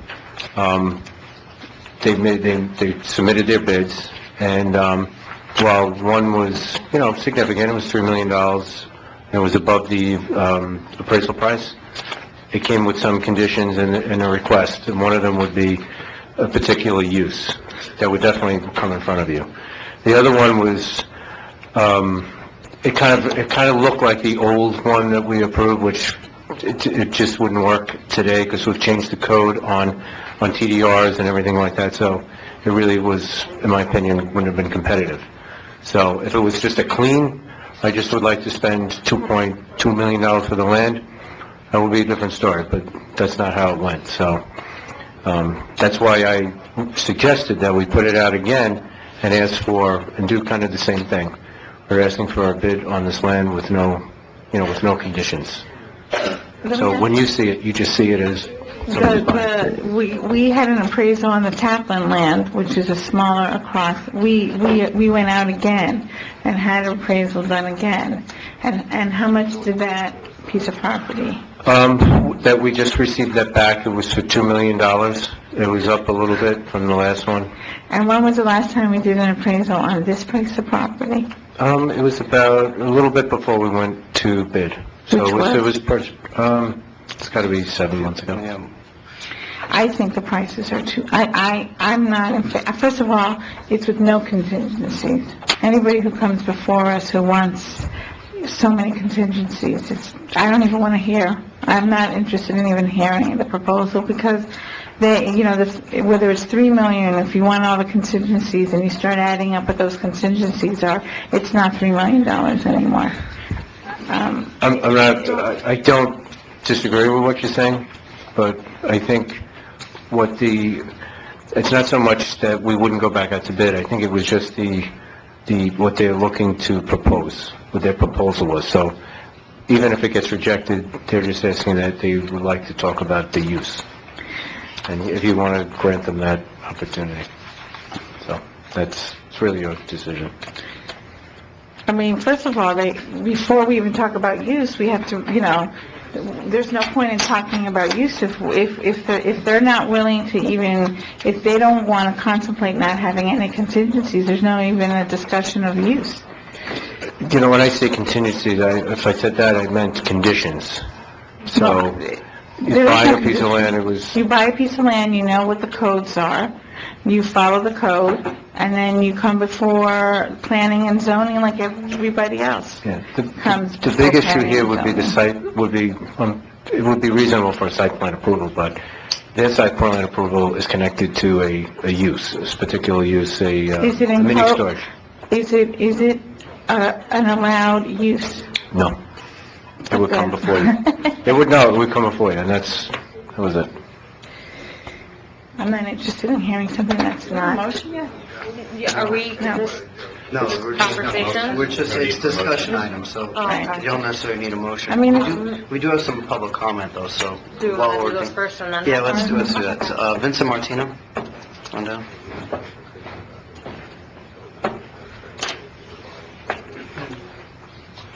Thank you, Vincent Martino, 1050 93rd Street. I'm just opposed for the town to sell property to have developed for mini storage or for other possible uses. Why not have a green space? Why not turn it into something that the town can benefit for? Storage building, something else, I'm not sure, but there's no more land here, and it's precious to us.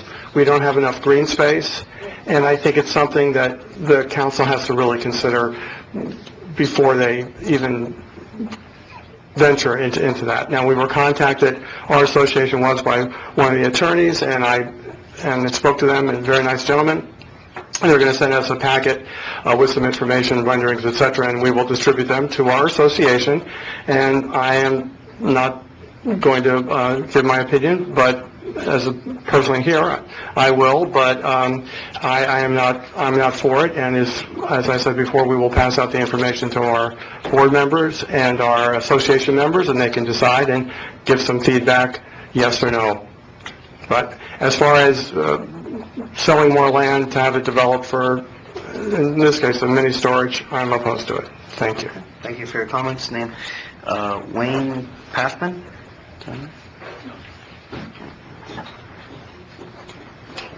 Good evening, Mr. Mayor, council members, Mr. Manager, and staff. My name is Wayne Pathman. I'm with the law offices of Pathman Lewis, 2 South Biscayne Boulevard, Miami, Florida. I think there's a lot of misconception about what we're proposing. The use is not prohibited. It just requires you to accept it. It's not a prohibited use under your code. We've met with the manager. We were the law firm that contacted some of the associations and met recently with some members of the PTA. We're not here with an official presentation. We're just here with trying to give you some information. I have a lot of experience in doing what they call urban mini self-storage. It's very different than probably what you're thinking about. What we're proposing is something that has been embraced by small communities. It's not to attract people from all over the county or from other cities. It is something that is useful to your local dwellers who own condos or apartments or even homes where they need some extra space. We are proposing to activate the ground floor with a use that doesn't currently exist in the city for people to be able to get packing supplies or shipping or typical things that you might find in a Kinko's or a postal shop. So you'd have activation on the street, which you currently don't have. We submitted an offer that was well above the appraised value, which should be considered. We would be activating the property that you would now be allowed to collect taxes on. It is a low impact type use, very little traffic. very little daily participation. We have data that supports that. We're not here to present that tonight, but in our meeting with the PTA, for instance, they had a totally misconception. After they met with us, they thought it's not a bad idea. It won't impact the school. It won't impact their drop-off zone. We've looked at safety issues. We've looked at traffic issues. We have addressed many of the things that a typical city would be looking at. And we're not saying that you will ultimately approve this. We just want the chance to reach out to the community, come back to you and say, you know, your community is embracing this. Many people need this type of use. This is not the self-storage you see on 95 or in urban areas, you know, out west. It's not even what you see in Sunny Isles. This is something that is intended to be solely for locals. We do have experts. Thank you. Thank you for your time. May I just show you the picture of what we're proposing? I move that we allow them at least to make the presentation, because, you know, I think they paid their dues by sitting here for 2 hours already. And I at least want to see what they have to say, because in all fairness, not only did we advertise this property, prior to building the parking garage, part of the financing plan was to sell that property, and we actually had a contract for $2.5 million. This contract is for $3 million, and I think, I for one would like to at least hear them out to see what they have to present. Is there a consensus? Do we have public comment still, or? Yeah, we do. We have others that wish to speak, so... I'd rather, it makes more sense to finish the applicant's presentation before we go into it. Sure. My question was, I know, yes, Councilman. You seem to indicate that the access to this facility would be restricted to residents of Bay Harbor, is that what you're saying? How are you restricting this? How is it different than the self-storage facilities on Biscayne Boulevard, for example, where anybody can come in and, rent a space? Well, we can't necessarily stop people from renting, but the design and what we're proposing should not necessarily attract anybody from, let's say, North Miami, Sunny Isles, or even Miami Beach. It's designed to be for an urban environment, maybe the Tri-City area, Surfside, Val Harbor, Bay Harbor. The units are designed for local. We're not going to be marketing into those communities at all. We're going to only be marketing into the local community. Our studies show, and this is something that is changing throughout America in small cities, because many people acquire things, over the years, and they have no place to put them. Apartments are getting smaller, condos are getting smaller, and they look for something within their neighborhood to store their valuables, or something they can get to easily. We are creating an urban environment. You're going to walk to it, you might bike to it, maybe you'll take a car. But remember, in all those other cities that I mentioned, right almost on the city lines, they already have self-storage facilities. Sunny Isles has it, North Miami has it, and so does Miami Beach. We're not looking to attract those customers. This is really for the local area.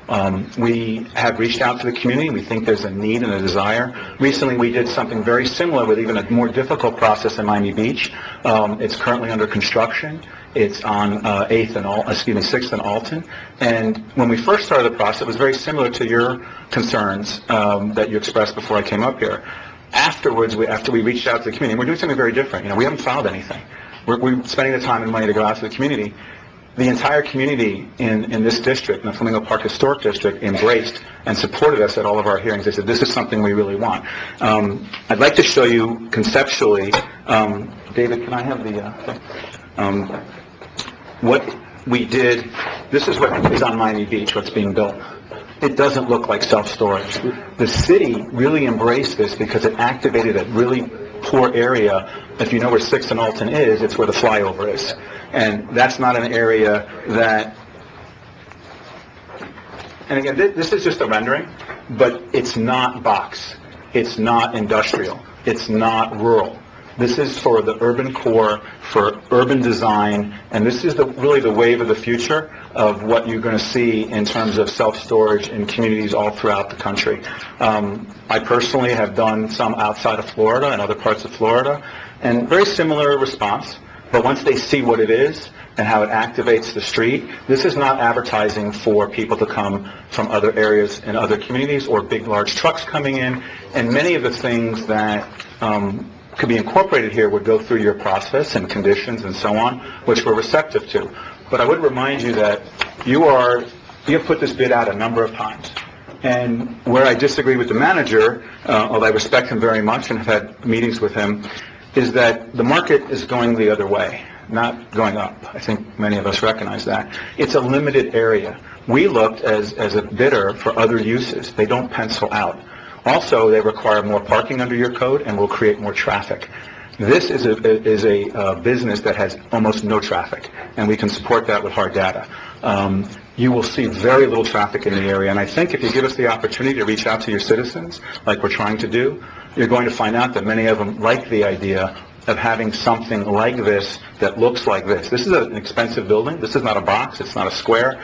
It doesn't say self-storage on it. And again, because of that, that also limits the markets that you're going to. We just want the community, the local community, to know that this is available, this service is available.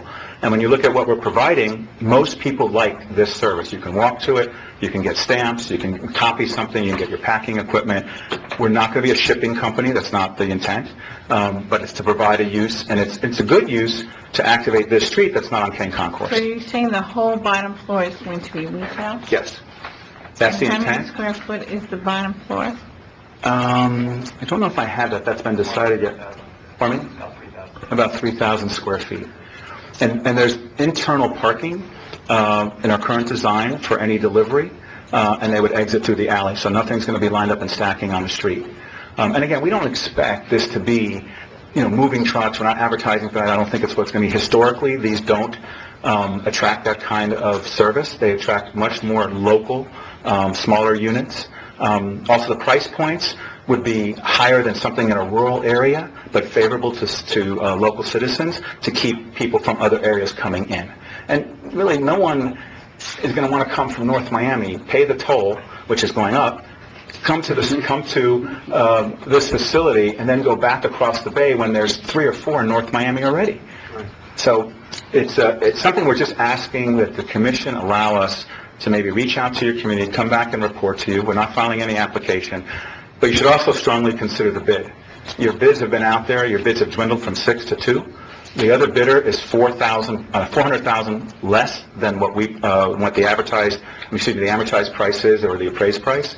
Ours is $300,000+ more than that. And it's a good use. If you allow us to demonstrate this with our experts and our architect and show you something, I think you'd be pleasantly surprised. All right, any other questions? Mr. Pathman, Yes. are these facilities typically open 7 days, 24 hours? No. We can certainly regulate days. They're not open 24 hours. Sometimes they are opened on the weekend, but limited hours, because that's when most people are off and have an opportunity to come. But again, the studies show, in every one that I've ever done, incredibly low impact. I think the manager is aware of that. You don't have people coming every day. You might get, like on the Miami Beach project that we did, and this was confirmed by the city, we only end up with about 12 visitors a day, How many? or less. And these studies, do you have a professional company to do a study for? Is it national? Is it Florida, South We do Florida? employ experts that do this nationally, yes. Can you share those with us when the I would time be happy comes? to. We haven't, spent the money to do this yet. I can show you what I did at Miami Beach, because that money was already spent. Right. But we wanted to get your permission to allow us to go out, and then, of course, we would like to provide those studies and give you that information and have it digested by your staff. And how many storage units are you planning on? That's not determined yet. That's something we'd go through the process and determine what the demand is. Approximately. Well, remember, the units are somewhat adjustable. So if someone wanted, let's say, 100 square feet or 75 feet, we can, adjust those accordingly. But the overall is, do you know, Alex, off the top of your- Yeah, we haven't gotten to that stage yet, but that's something we would continue to work on. And when we go out to the community, we'll try to have that information available. But it's not a massive building. It's a very small footprint.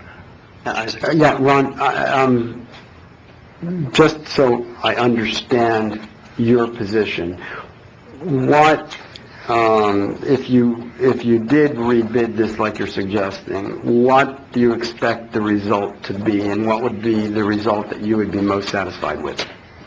I don't think you don't know unless you put it out on the street, but I'm not going to disagree that $3 million was a substantial bid, and I've maintained that the low impact part of this, we've always tried, the council has always kind of moved in the direction less is more. So as far as bringing in more, more people into, like if that became a residential, you'd be adding more to that area. More impact. Certainly, as far as water, and all those resources, it's much less impact, and it would go on the tax rolls, obviously, which is a benefit. So the only condition, I mean, I've read it a couple of times, but I'm not a lawyer, so it appears to me that the only conditions that are illustrated in the contract as it was presented to us is A, the use, which is non-appealable or whatever, and then I guess the impact for parking was mentioned, and I'm just not sure what that translates out into dollars and cents. If we went to, I think at the council, they came back and did a presentation, and you said, listen, we'd like you to work on the contract. We would sit down, and any concerns that you have, we would hammer it out. What are the Conditions, really. conditions Some were that parking they want? related, some So that- were parking related, and, Well, the parking is low intensity. We don't really think there's a problem for that. What what do they need and what do they want? It was really quite simple, if I can answer the question. It's really just the use. Excuse me, Mr. Maya, hold on a second. Mr. Maya, with all due respect, you know, when you come up here and you speak, we give you the same amount of respect as give him. All right, please. without really running it through planning, I couldn't tell you how many, it might be the building requires 15 parking spaces, they're asking for 6 on site, and, you know, it's mostly that kind of So they have arrangement. to pay into the parking trust for the difference. Well, no, they're saying the contract, I think what I read says that $3 million. no further... 3 million covers it So all. that's what we're talking about. We're talking about the concessions. So really... It's really not $3 million. It's not really $3 million anymore.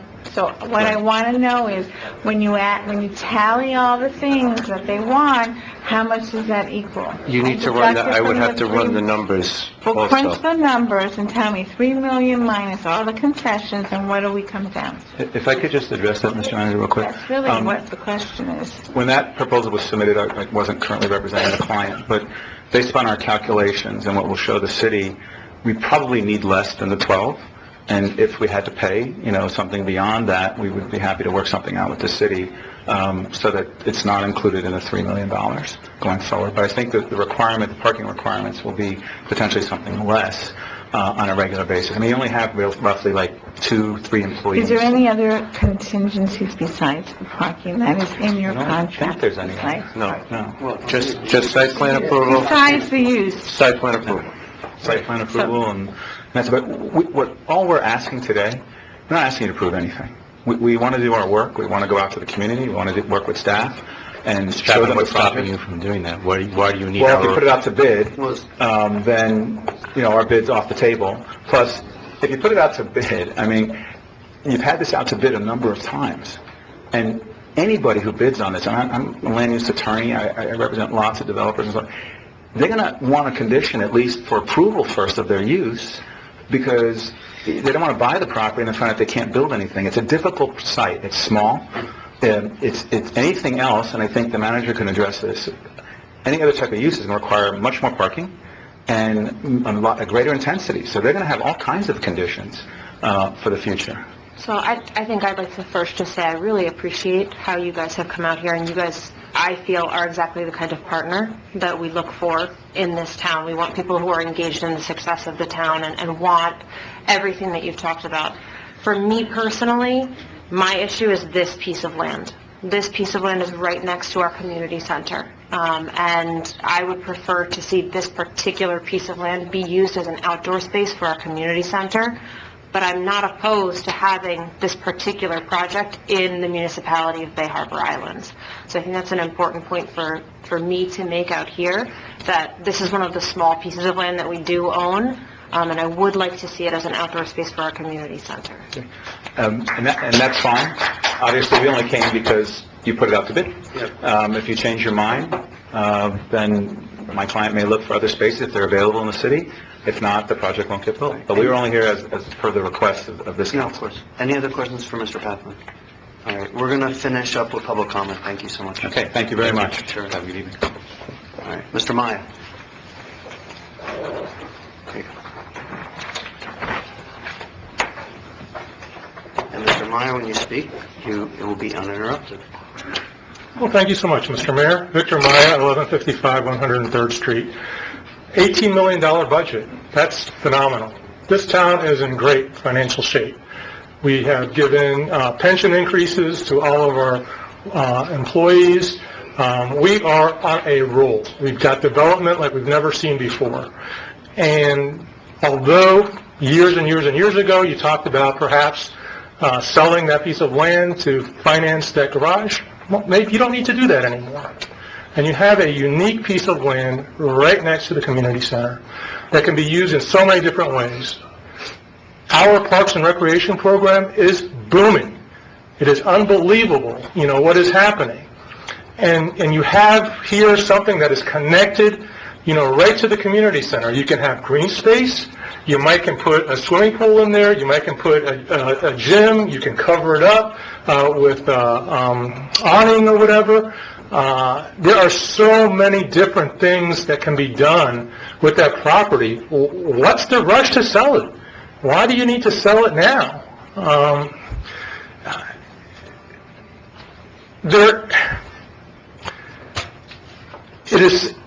It would be extremely short-sighted to sell it. There's no need for it, 2 years, 3 years, 5 years, 10 years down the line. There's something that can be done with the property that'll benefit everybody, as opposed to benefiting a few people that happen to buy, condos worth hundreds of thousands of dollars, but don't have enough storage in there for their bicycles. I mean, come on. We could use that land. There is no need, there's no overwhelming need to sell it. So I would urge you all to just pull it, not even rebid it, and move on. Thank you. Thank you for your comments. Francis Newhart?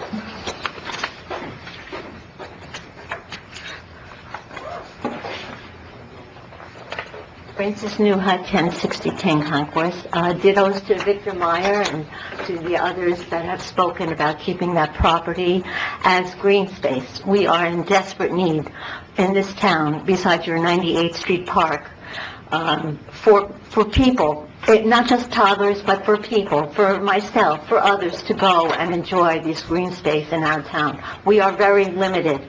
But I just want to talk about Mr. Watson and this bidding and these people. This is not a popular usage. We had them here before. I have papers here with this storage facility. We had a packed room here with our community. Maybe Vincent is talking about his condo, but we had a packed community here stating they don't want a storage facility here. For this person to come here and rebid it is like a slap in the face to our town and to our community and to our residents. I don't know what this council is doing anymore, because I have bids here from way back. But more importantly is how this was bid. And this was only 2 months ago. I had to complain to Mr. Watson because he did not properly bid it out. He did not have the IDF or whatever it's called, the IFB bidding package. He just handed them a piece of paper and said, fill it out and send it in. That's what he did. So 2 months later, I noticed that, okay, now they have a formal... Excuse me, I find that offensive. That is not anywhere near what happened. I'm sorry. Excuse me, my minutes are gone. This mini storage is one of the bids. And you heard them say they're only going to have 6 on-site parking spaces for 3,000 of a mixed use on the ground floor. What kind of nonsense is that? The other thing is, the other one, which we talked about last month, by the way, with state funding for these affordable housing, or whatever it's called. Here you have another one with 28 additional units and TDRs. 28 TDRs for $700,000. We just got for 15 TDRs over $1 million. So this bidding is ridiculous. Thank you. Ridiculous. Thank you for your comments. All right, there's no other public comment. Council, how do you want to? Yeah, I'll put my 2 cents in. I think there's a fine line between being open-minded.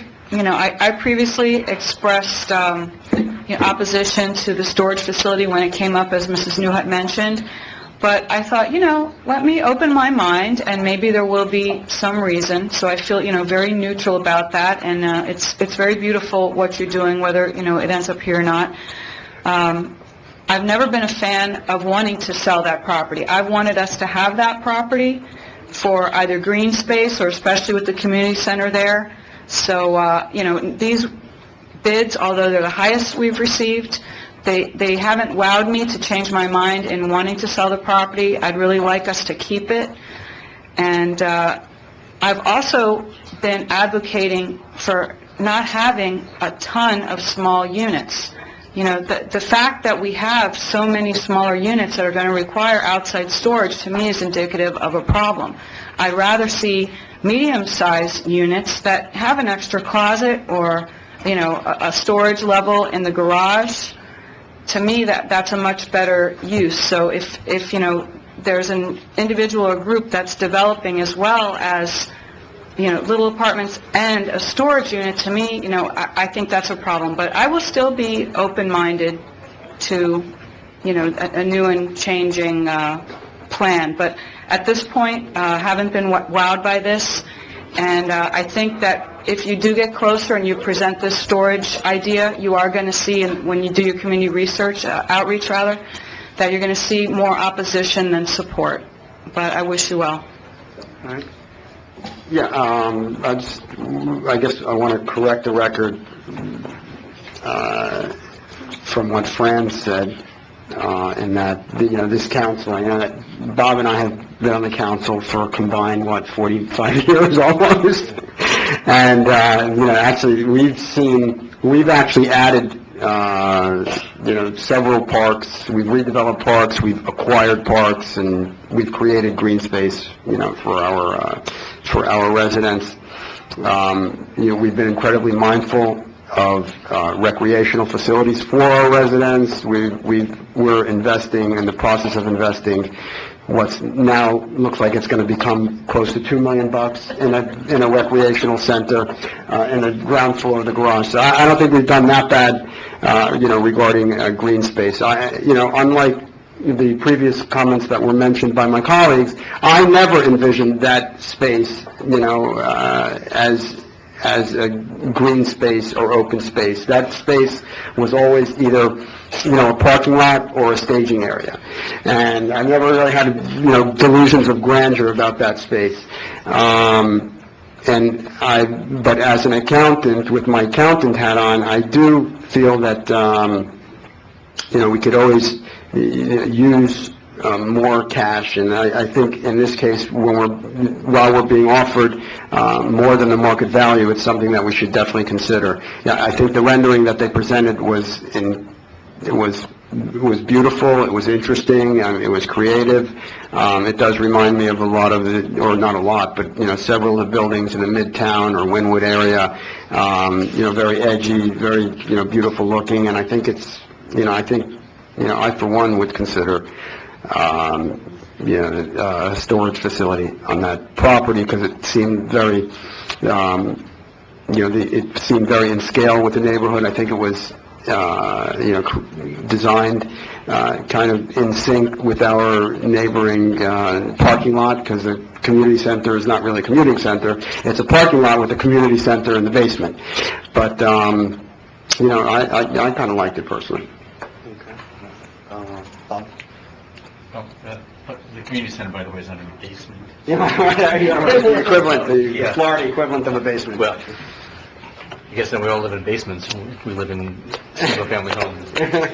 One story, Isaac. But I think the project was really nice. It's a very interesting-looking building. I'm a little indecisive, only because I'm not sure what use I really envision next to the community center. That's really the only thing that I'm a little bit wavering on at this point. I mean, I was always interested in having that property sold, because going back to the time when the parking garage was planned, we were expecting revenue from the sale of that property. But, I'm just not sure that, I'm not convinced yet that that's the best use, but I'm open-minded about it. But just as an aside, I don't decide to just say, okay, now's a good time. Obviously, when the first bid was lost, or the person who was going to buy it way back in the beginning walked away, it's because of the economics of the times. And over the next couple of years, the economics was bad for everything, and then it started to come back, and then people would come in very interested in that property, and that's what really drove, me to come to you and say, hey, I'm getting a lot of, people coming in are interested in the property. So that's when it usually comes to, hey, is it okay to put it out to bid? Right. Well, we've authorized you a couple of times to put it out to bid. Yes, obviously, it's so- not, I'm not at the back door. Consensus on that. Yeah, I'm not at the back door, handing out papers. Right. So I think that, first of all, I think we have the consensus, and I'm not sure of the council, because we've directed you to actually put it to bid. So obviously, we want to sell that piece of property. I'm not sure about the use. I know that it has come before us, before, and, it wasn't a sell then, but that doesn't mean, that it won't. My thing is, I like a clean contract. I don't like contingencies. I like a clean, if you're gonna offer me $3 million, just offer me $3 million. And if you gotta work out the parking like everybody else. $3 million is $3 million, but if you start deducting all the parking, then it's no longer $3 million. I mean, he's the accountant, he can tell you how that works better than I do. As far as the use, is that the perfect place for green space? I think there's better places really than that. I know that we're looking at other pieces to pick up, to buy, for green space that might be more appropriate for the town. I too believe we need more green space, but I think that if we sell that piece of property, take that cash, we could find, other places, other opportunities. I know I've talked to the town manager, there are some other opportunities to buy other parcels of land that might be more beneficial than that specific corner for us. I would not want to, during the early morning or the afternoons, to see a lot of kids on that corner. The school's there, you have our community, our beautiful community center, and so I'm not opposed to it, but I like a clean contract. And as far as the use of it, I don't know. Vice Mayor, I think they're only asking, I think just, and I won't speak, they can speak for themselves, just time to go out and see if they can get some kind of support. And Well, then you want to table the item and not put it back out to I'm bid not- yet and give the I'm not really applicant... sure Come back what- with a presentation. But I'm not sure, what are they asking from us? Are they asking from us, are we interested in... They're asking us not to put it out to bid again. Are you asking us not to put it out to bid, or are you asking us what we think about the contract? Which, You're just asking us not to put it back out to bid, to give you the opportunity to do some outreach and come back to us with a more, formal proposal? I mean, we're not... I'm not. We're obviously, nobody's committing to this project at this point. I mean, nobody up here is committing to this project at this point. So it looks like, what I understand again is that you just want more time to do some outreach.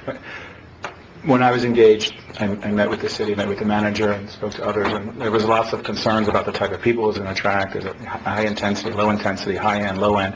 So none of those questions had answers. We have the answers. That's why we want to go out to the community and do that. One thing I would also throw out, I'm not saying that we would agree to it, but this is happening all over the country. I'm involved in a few projects right now that are doing it. We could do a rooftop garden that gives you the green space. I mean, this is a change that's happening and moving throughout the United States in dense urban areas, where they're asking property owners to create green space environments on their roofs. It's something that, this city's been pretty progressive and done a lot of great things, and it may be something you want to consider. It's something that we could do, but we want to explore ideas with you. The issue of the parking, that was put in a proposal in response to a bid. We're happy to try to work that out and see so that the bid stays intact. But again, I would tell you from my professional position that I don't think you're going to get a lot of bids going back out, because market conditions are changing and it's a difficult property. We looked at other uses as well, and they don't pencil out. The parking is just crazy in terms of trying to get another use, an office building or something. It's not really a great location for apartments, and it'd be so small that's not really what you want. So I think you're really locked between green space on the ground floor, exploring something with us, maybe green space on the roof, that would be, a limited use, until, let's say, it gets dark or dusk. But I'm sure your manager could find many places where urban areas are doing now rooftop-type gardens that are open to the public. And we would explore it if it works, if it makes sense, and we want to have give and take. If parking is an issue and we do the rooftop or we do something else, that's part of the dialogue that we're willing to do to make it a better bid for you. But honestly, the bid's the best bid you're going to get. And it's a good bid, and all we're asking for is, we're not going out there, we had some people speak just a few minutes ago that don't like it. I don't even think they know what we're proposing. They just hear self-storage.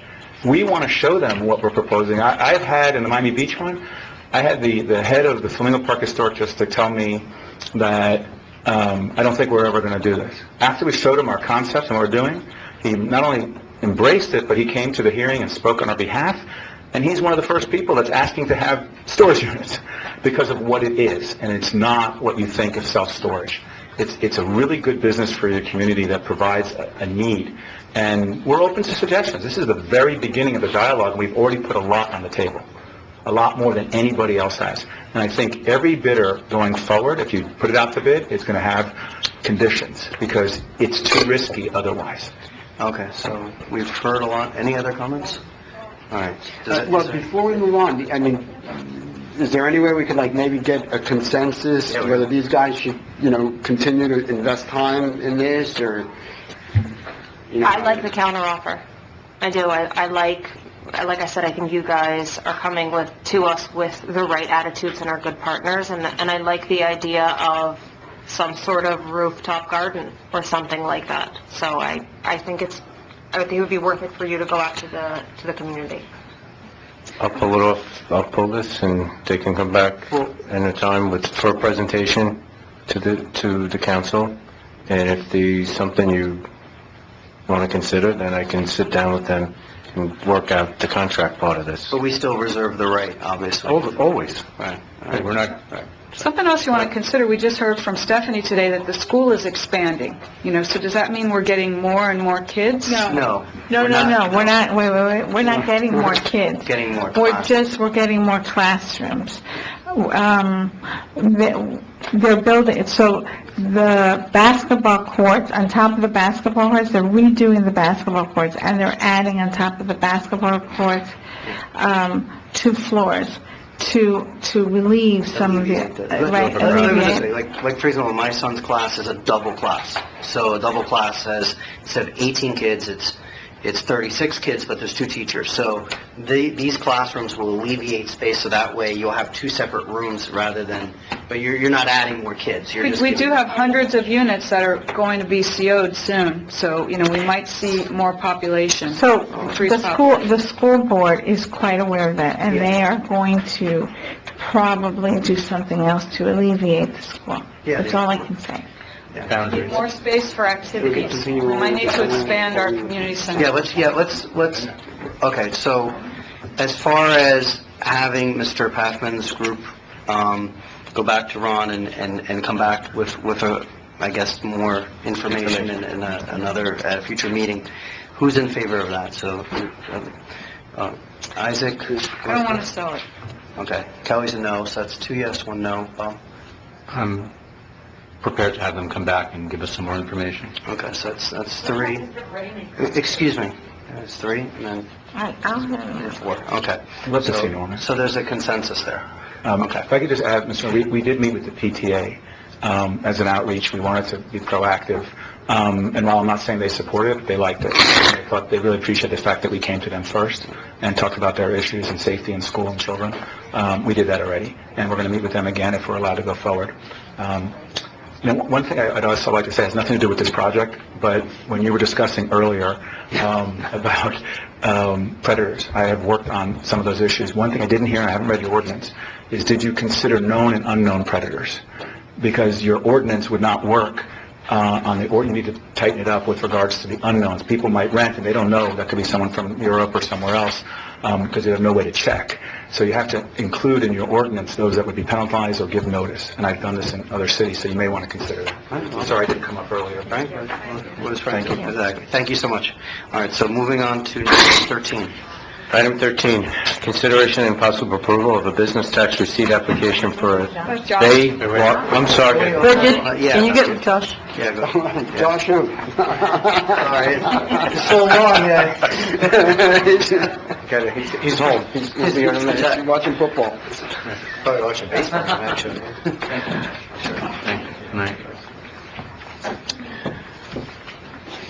Let me ask you just for a question. Now, the cone of silence is correct? Yeah, or no? Frank, is the cone of silence listed on that, since they are... Okay, thank you. I mean, I can't... Okay. Huh? Simple question. He made a All right. recommendation. So, where's Josh? I lost Josh and Stephanie. All right, well... All right, can you just read number 8? I guess we still have a quorum. Sure. Consideration and possible approval of a business tax receipt application for Bay Wash Car Detailing Incorporated to operate a car wash detailing business to be located at 1108 King Concourse, the drive-through banking and parking lot area. All right, to let the record reflect that Councilmember Fuller's back. So. Number 13, all right.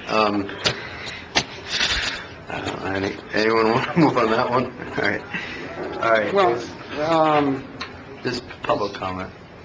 Is there a public comment on this? Well, yeah, well, you know, I just, well, before... Yeah, there's no motion to approve it, then there's nothing to talk about. Yeah, Nothing was... yeah. Oh, but did somebody come here?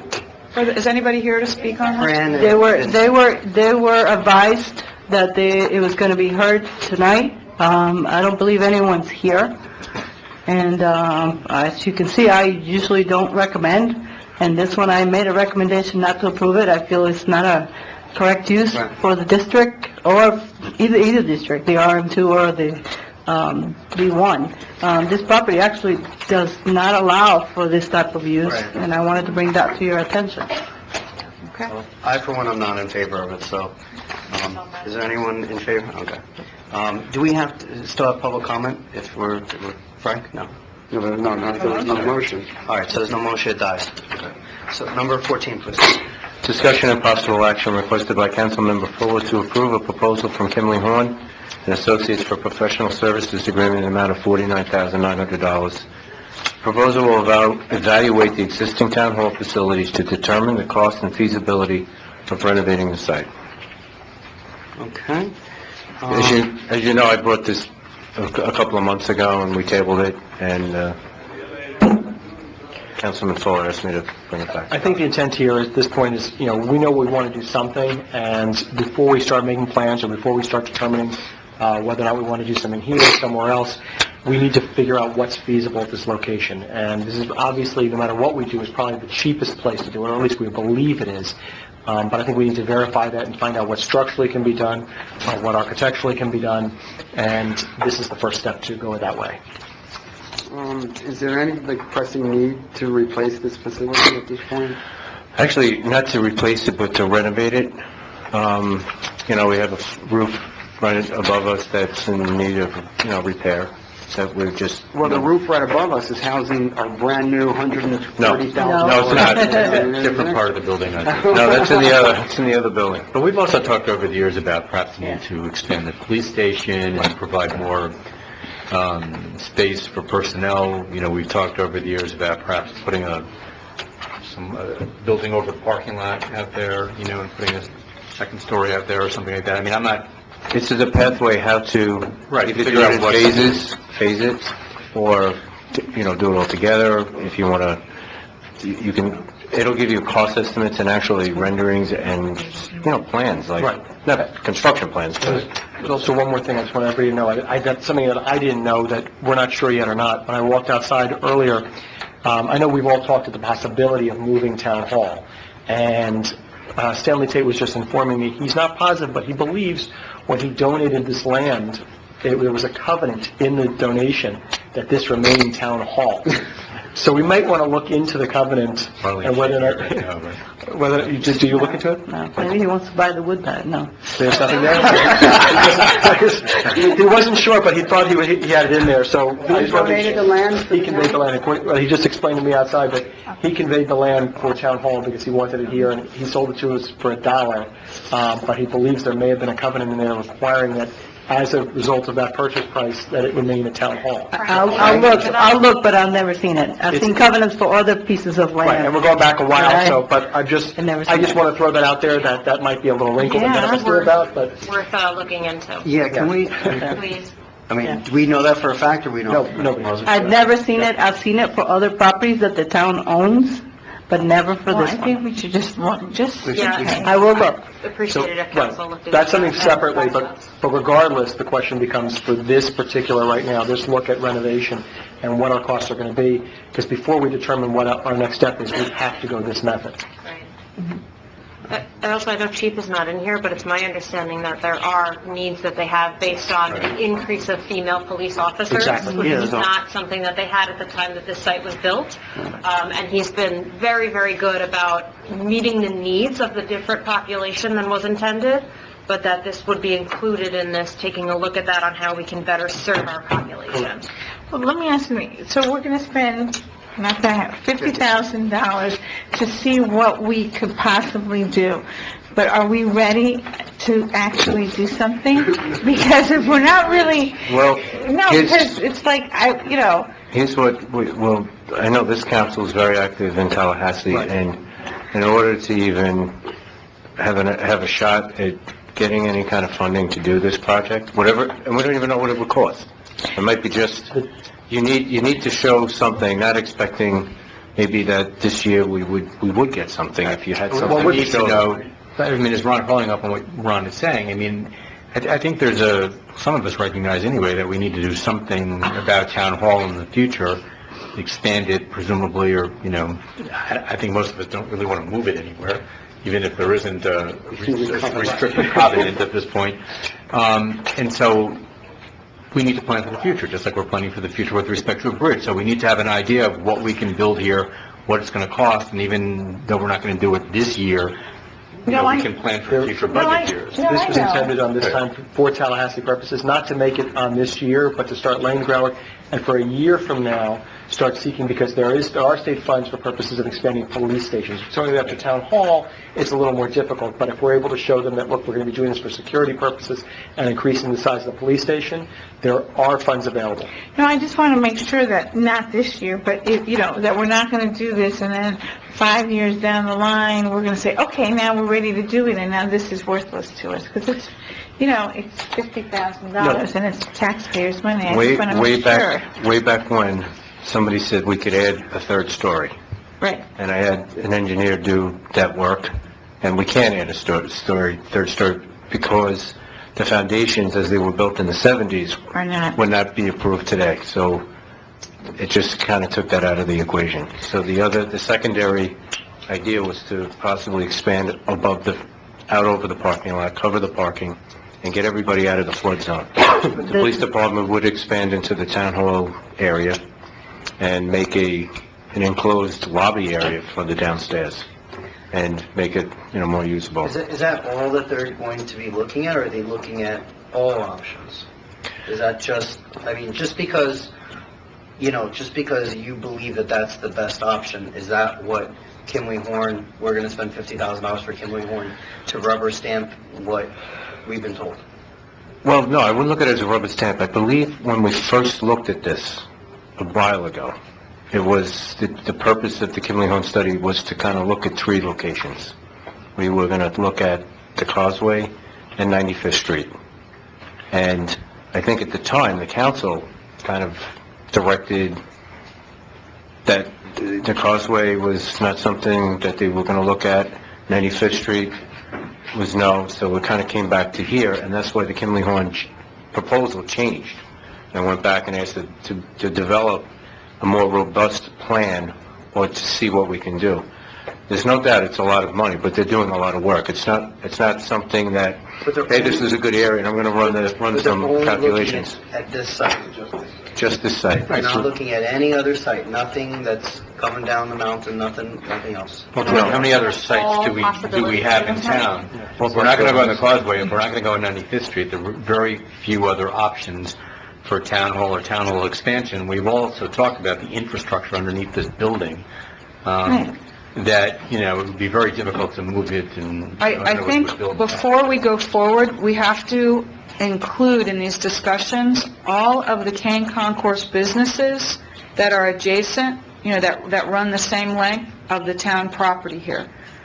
Especially Whittles Orthopedic. They own the parking lot that's adjacent to the building, right? Yeah. And, I think you should at least, make a meeting or something where they can come and talk to Kimley Horn, or make them aware that we're doing something, more than just saying we're looking at it, because there's a possibility that they might, want to participate in that. Well, we can always talk to them, but the other issue, obviously they'll do it by the hour according for additional meetings. The only issue is we don't want too many things where we're trying to expand too much further, because then you start getting to a much more expensive study right now. I mean, the intent here is to find out what we can do at the cheapest price we can do it. What if one of these building owners was thinking about, improving? There may and we be. could There may be. I think you're on the same path as Jordan, which, I haven't said that in a while, but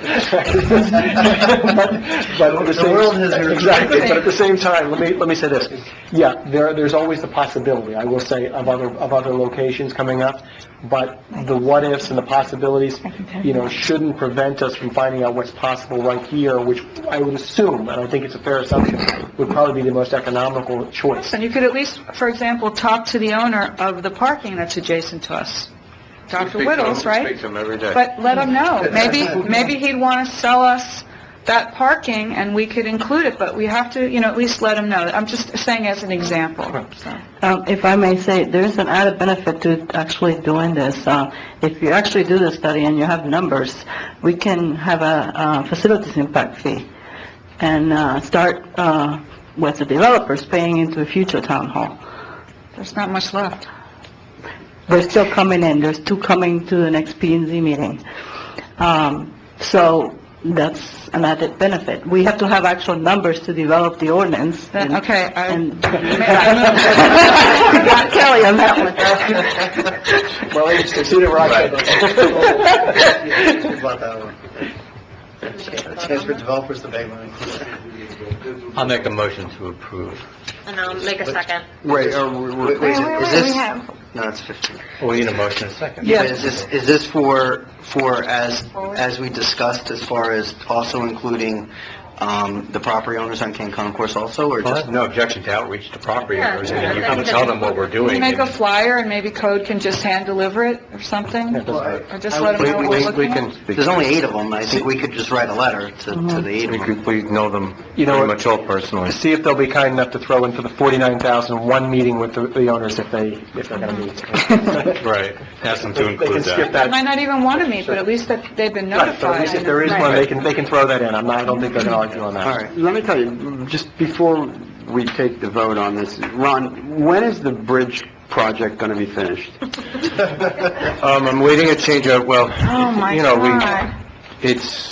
they have another 50 days, or about a little less than 50 days to be off the top of the bridge. Okay, so they'll be completed all the work on top. They still have work to do on I think we have to underneath. top of the bridge by October 31st, right? Clear. We came to an agreement only because when we added all the extra work underneath, it delayed, what they were doing on top. So they were asking for 250 days, and it's at 200 days that they will get to complete the work that was under their contract, the contracted work. That's already agreed upon, so... Well, I haven't seen the change order. I know it's coming. We have a handshake on it. Also, we added $3 million of structural work to the bridge, so that impacted the length of the contract. There are certain things in the contract that allows them to ask for certain things that we negotiated with, and I'm not going to say that was reduced significantly, but as far as time, the main issue for us is getting everybody off the top of the bridge. So that's in the next hopefully by the next 40 days. Getting back to the item, did we budget any, No, it's not a- did we budget money for this item that we're voting on now? This is in the budget. This has been, we approved this last year. Yeah, we did. Yep.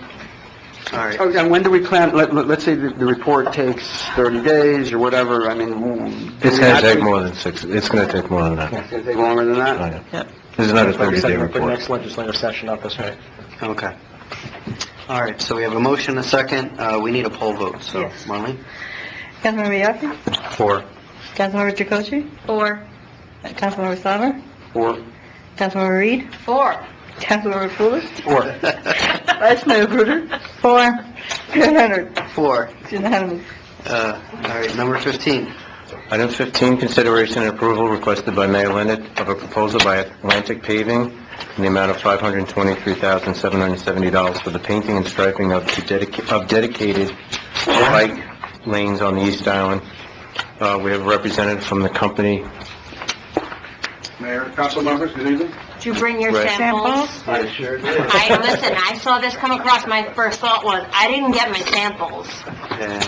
Start off with just I wanna...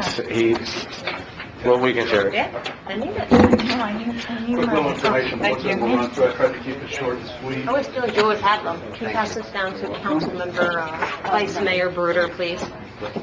Please feel free to partake. No, I want to see an actual one.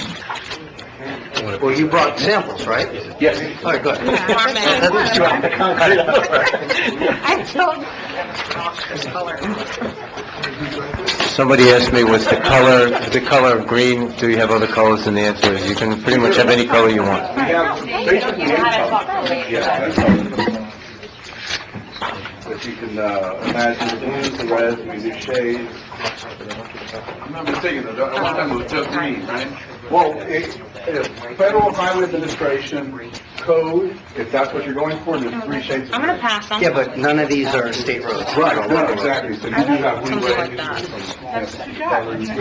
The texture. No, that's for a system. No,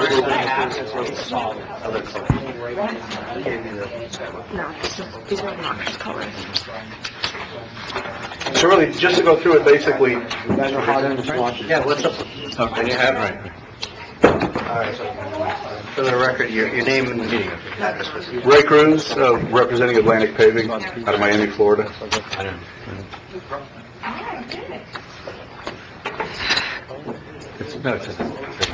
So yes, you are correct, as far as the roads, since they aren't state roads, you can Yeah. choose a color that you think might not be too loud. Federal Highway wanted really bright, limey greens and yellows, because they've actually mandated that color now for... No, we're not gonna paint the same color. And just before Ray starts, you've been included just the old community enhancements phase, community enhancements 3, which, yes. Yes, okay. This should show you what the original plan of the town was. All right. Before we went to bid. The last page in the booklet, it gives you an idea of the south end of the island, what the green bike lanes would look like. I tried to do the whole island, but it was going to be too big, and you were going to lose it, so you're going to lose the effect, the visual effect, so I included that at the end of the last page to give you an idea. As far as the material description, you can see it there on the first page. Inside, you have the description of the application, why the Federal Highway Administration has promoted this now, colored bike lane, the benefits. It does assist, it has lowered accident rates and everything, where it's been studied as far as the impacts of vehicles and the bicyclists, and bicyclists also going out onto the roadway where they shouldn't be. Oh, yes. It's also for walking. It's really more of a walking path than... Well, it's the path that we Yes, the have. path. Well, yeah. it's just, it's gonna be a safer pathway Yeah. that's gonna allow the cars to understand that that's a designated zone. So at nighttime, For the greater is good. it reflective? It's not reflective, it's not mandated to be reflective, but it does have, it is, the color, the Federal Highway colors, the 3 colors are tested, that's why those colors are so tough to get. They are tested for daytime and nighttime. Well, So if you go with like a light tan or something, obviously you're not gonna have too much of an effect. we all have, the entire island is LED, so I'm assuming that even though it's not reflective, it would certainly come out a lot better because it's LED lighting. Oh, yeah. Than the old fluorescent bulb. Yeah. So maybe, just another piece of information. What happens whenever we, have a new project and we have to tear that up? How well does that patch? No, it's fine. Other than the effects of UV, which you'll start seeing effects probably at the second year, third year, you'll start seeing some shading down. So, because I've seen it all over, South Florida. Right. So I've kind of got to look at it, but I'm just wondering, just like the asphalt, so as it fades and then you put another lift over it, is it going to start looking patchy? Or... Well, if you call me out at 3 years to put a 50-foot stretch within a segment, that stretch is going to be brand new compared to a section that's 3 years old that might be dirty and gritty and everything. But the colors do blend. We've been doing patches now for the past 2 years. We're currently doing Miami Beach, the entire beach. We have the multi-year contract there. Really? That went out to bid and we won it. So we are doing South Beach, Central Beach, and North Beach for the city of Miami Beach. We've done it Collier County, City of Boca. City of Boca, the same way. They don't want the green. They choose a brick red. Much more decorative. The homeowners did not want the green, so they went with the brick. It's not a state roadway. So you have the same situation here. If you want to do a custom color, we can do that. We can custom match I have to say that the bricks that they have in Sunny Isles by Epicure, the color wears off, and, I'm glad that we didn't go with something like that. Maybe, we lucked out. It's that stamp, right? Yeah, The stamp. it's your stamp, and I I think it's terrible. So I hope that this is a new generation. Well, actually, Sunny Isles Beach paints their own crosswalks. I actually installed those crosswalks about 15 years ago, originally, with a similar coating, but it was a first-generation coating. The coatings have come a long way now. And Sunny Isles now goes out there at night and paints it. They just paint it with a regular paint. But this has a warranty. Yes, this has a warranty, and this is not a paint. This is a coating. So this is a paint with epoxy and additives that then becomes a structural topping. Okay. So it is How much often do we have to more. recoat? In your situation, it's going to be, are you talking about recoating because of aesthetics? Because it is going to get dirty at 5 years and 6 years. As far as wear here, you're not going to start seeing wear until 5 years, which is the warranty I'm giving. But again, if you want to keep it clean, you're going to want to have a crew out there every year going through and cleaning it. A light pressure washing, just to get all the grit and stuff off. So That'll liven the color right back up. But you're looking at 5 years. And then in 5 years, you'll start seeing wear, and then maybe budget for at the 7th year to come. But if we maintained it, it could probably last longer if we actually did that, pressure washed, if we actually maintained it and took care of it. Right. I don't know, I think pressure washing, the more you do it, might actually Well, it's a light degrade it pressure a little washing. bit, It's a right? light pressure Yeah. washing, So let's say you have gum, a gook. Yeah, gum there, there's not much you can do about gum. You pressure wash it off with high intensity. Well, you have to think about Styrofoam and gum. Yeah. Gum is a major enemy of decorative and colored systems. The asphalt somewhere, doggy skid marks. poo. Let me ask you this, because I have my questions about it, but the only thing that, to me, seems at least attractive would be the safety issue. Right. You said it's safer. I don't see any statistics. Can you provide us something that I can see? I can get it from Tallahassee, yes, I can. Because I'd like to, DOT because study. before I go in favor of this, I would want to see some proof that there's a Yes. reason we're spending $500,000. Yes. I can't do it without that. That's the only purpose. No, that's Putting fine, green that's not a lines around here for FAA doesn't make sense unless there's a real reason. Yeah, that's fair. Yeah, I'd like to get that for you. Josh, just so you know, one of the And how much extra would that be? Let the me ask safety issue is traffic calming, and it's one of the things that comes up when you make it makes the road look smaller, so people tend to drive a little slow, even though it's in their head. We That's tried what- that. We tried that in the for example, we tried that with the bulb outs and all that stuff. Trust me, people aren't driving slower, right? Yeah, But I know. that doesn't work here. So I would love to see some statistic that shows the safety increase, but for something that is relevant to how we live, not necessarily. On the causeway in Key Biscayne is a very different thing than being on the streets on the East Island. Yeah, I remember when this discussion item came up, and I believe it was Colonel Weinstein that actually was the one making that reference about how if you made the street smaller, narrower, that psychologically people would drive slower, and by having those walking paths and coated, so it would reflect a different color, that people psychologically would just drive slower, Right.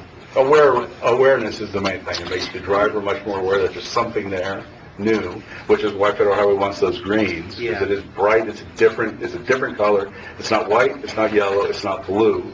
It's a new green, so the individuals driving pay attention to it, and then the bicyclists are much more comfortable in it. 'cause So my only concern is like kids at nighttime, that false sense of comfort because they think they're in this safe zone, going down this path. I can see, or they're skateboarding down this thing and the cars are coming through and these kids are going to be thinking that they're safe in this little area And there's no curb that warns the driver or anything. Yeah. I mean, that's the only, it gives us a false sense of security for... Well, we already have it. I mean, we No, I have the understand. little white strip. I know we have, but that's very different than having, An airplane landing strip. right.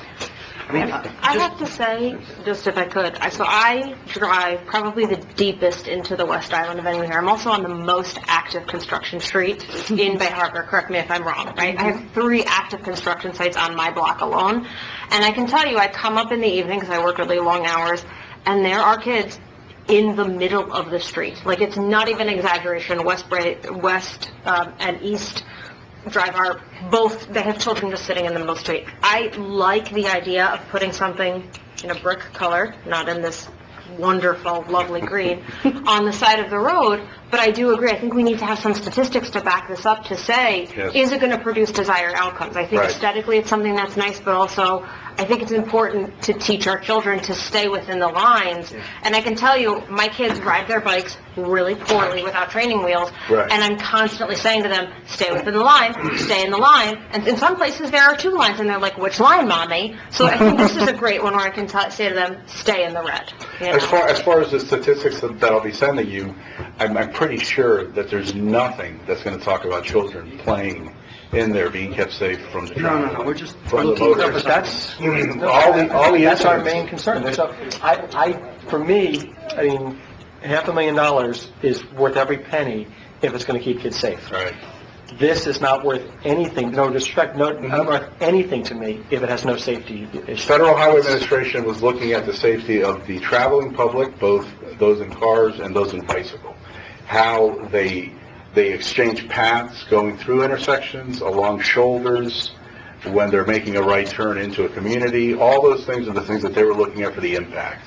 There are studies that show that things became much safer when they took these measures. As far as with the effects of children staying off of the shoulder, basically, is the question here. I can ask if that's... No, I mean, I'm not expecting them to have somebody saying, the kids are always going to stay on the lines. I mean, we all know, no matter what we do, that's not going to happen. You can make that happen. It's worth $1 million. Right, but you understand where at least where I'm going on.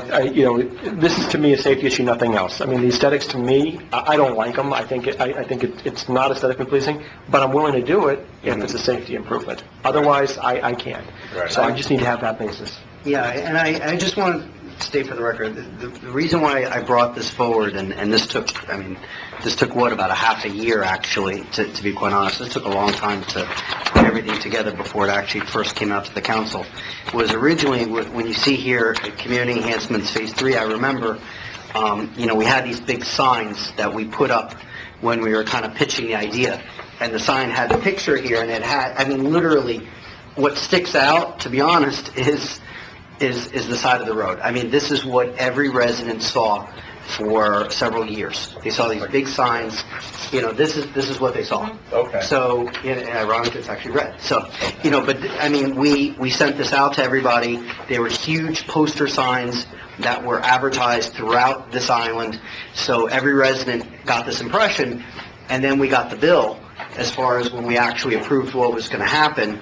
And it came out to what, about 2.4, Ron? What was it, 2 point? It was 2.4 million, and we had several bidders, and this was one item in the bid. Yeah. Every one of them came back with the same exact number. Right, 2 point, because there was like only one company that did this at the time, and, we were trying to get the most bang for our buck, and it mixed the paint in with the cement. But to be honest, 2.4 was not feasible for our project, so we scrapped it. Now, to be able to come back and offer pretty close to what we promised we were going to do at 20% of the cost. Right. I know $500,000 seems like a lot of money because it is a lot of money, but the reality is we're a few years down the road. And I agree with Josh. I want to see the statistics. I really do. But the concept of being able to approve something that we said that we were going to offer, and the fact that it's not going to cost a penny from general revenue, that we can use these TDR dollars that we consistently say we're going to improve quality of life. If we can prove that it improves quality of life, especially for the entire East Island, for all those people that walk and ride their, they have their baby strollers, or they take their kids to school, or they're riding their bikes, it seems like to me it's a win-win, because originally we weren't going to use TDR monies to pay for this. So to me, it seems like something worth looking at. So When did we decide to use TDR money for this? well, I'm asking that we... Because, there was mention about green space and green space. I don't think they meant to paint, they meant it like real green space. Just so, Better use for our... I know Alan's not here, but I'll say what Alan would probably say. TDR money and reserves are basically the same thing. Yeah, of course. Okay, so, Right, it's called our money. yes, basically, yes. Not basically, yes. Right, it's how you want to spend it. Let me ask one other question, because I was thinking about one thing. How do you remove it? And what I mean by that is, let's just say, for example, we do it, we go a few years, and we say, this has been a failure, we don't like it, too many complaints. What happens after, 3, 4, 5 years, and we say, we don't want to, we don't want to refresh it, we don't want to do anything? You don't want the color. We don't want the color, we don't want, any markings, we want it back. We have to repave it, Black it out. but it's going to be with those, with what, paint, just, so you got black marks? Similar paint, yeah, just somewhere black. Josh, for 600,000, they have a removal process. Right. Exactly, so essentially, we have to wait till we essentially remill the entire... Yes. Mill, or you can go and water blast it, bead blast it. Yeah, this is, that, you just... They get 2,000 a day. It'd probably take them a month to do the entire island, so you Yeah, can this bill calculate just it went that up a way. lot. Yeah. Well, I mean, it's, if you want to remove it, I think that, if, what I would think we should do is get the statistics, and if we agree that it's something worth looking at, perhaps we should, get a little swatch and see what it looks like. I mean, it can't hurt to put, like a foot or 2 feet, and just see what it would look like actually on the street. I don't think we have to wait for statistics. The chief came back. The chief came back into the room, and I'm sure he's... Do you have any Yeah, he's a nice advice word. or opinion, knowledge in regards to Striping the streets. as far as the safety for pedestrians and people who ride their bikes? Give the man a picture. Actually, yeah. Save the agenda. No pressure. No pressure. But there's a quiz. Sean Ringley, Chief of Police. The department has not really done any analytical studies on it, but I can say that our traffic crashes relating to pedestrians are extremely low right now. Is there a need for it? Yeah, and can we do more research on it? Absolutely, but based on what I have right now, I would say there's no, hard set that study. So you're saying that you have no data, whether it be from any continuing education classes that you took or your original coursework, becoming a police officer, that, these types of traffic, like street markations, have any type of safety values. How about the golf course? Does it remind you of the golf course? Yeah, and I've been involved in many traffic studies over the, last 27 years, but this is a pretty new concept to me, so, I'd have to honestly say that, again, based on our data, I wouldn't have anything to compare it to in this city, no.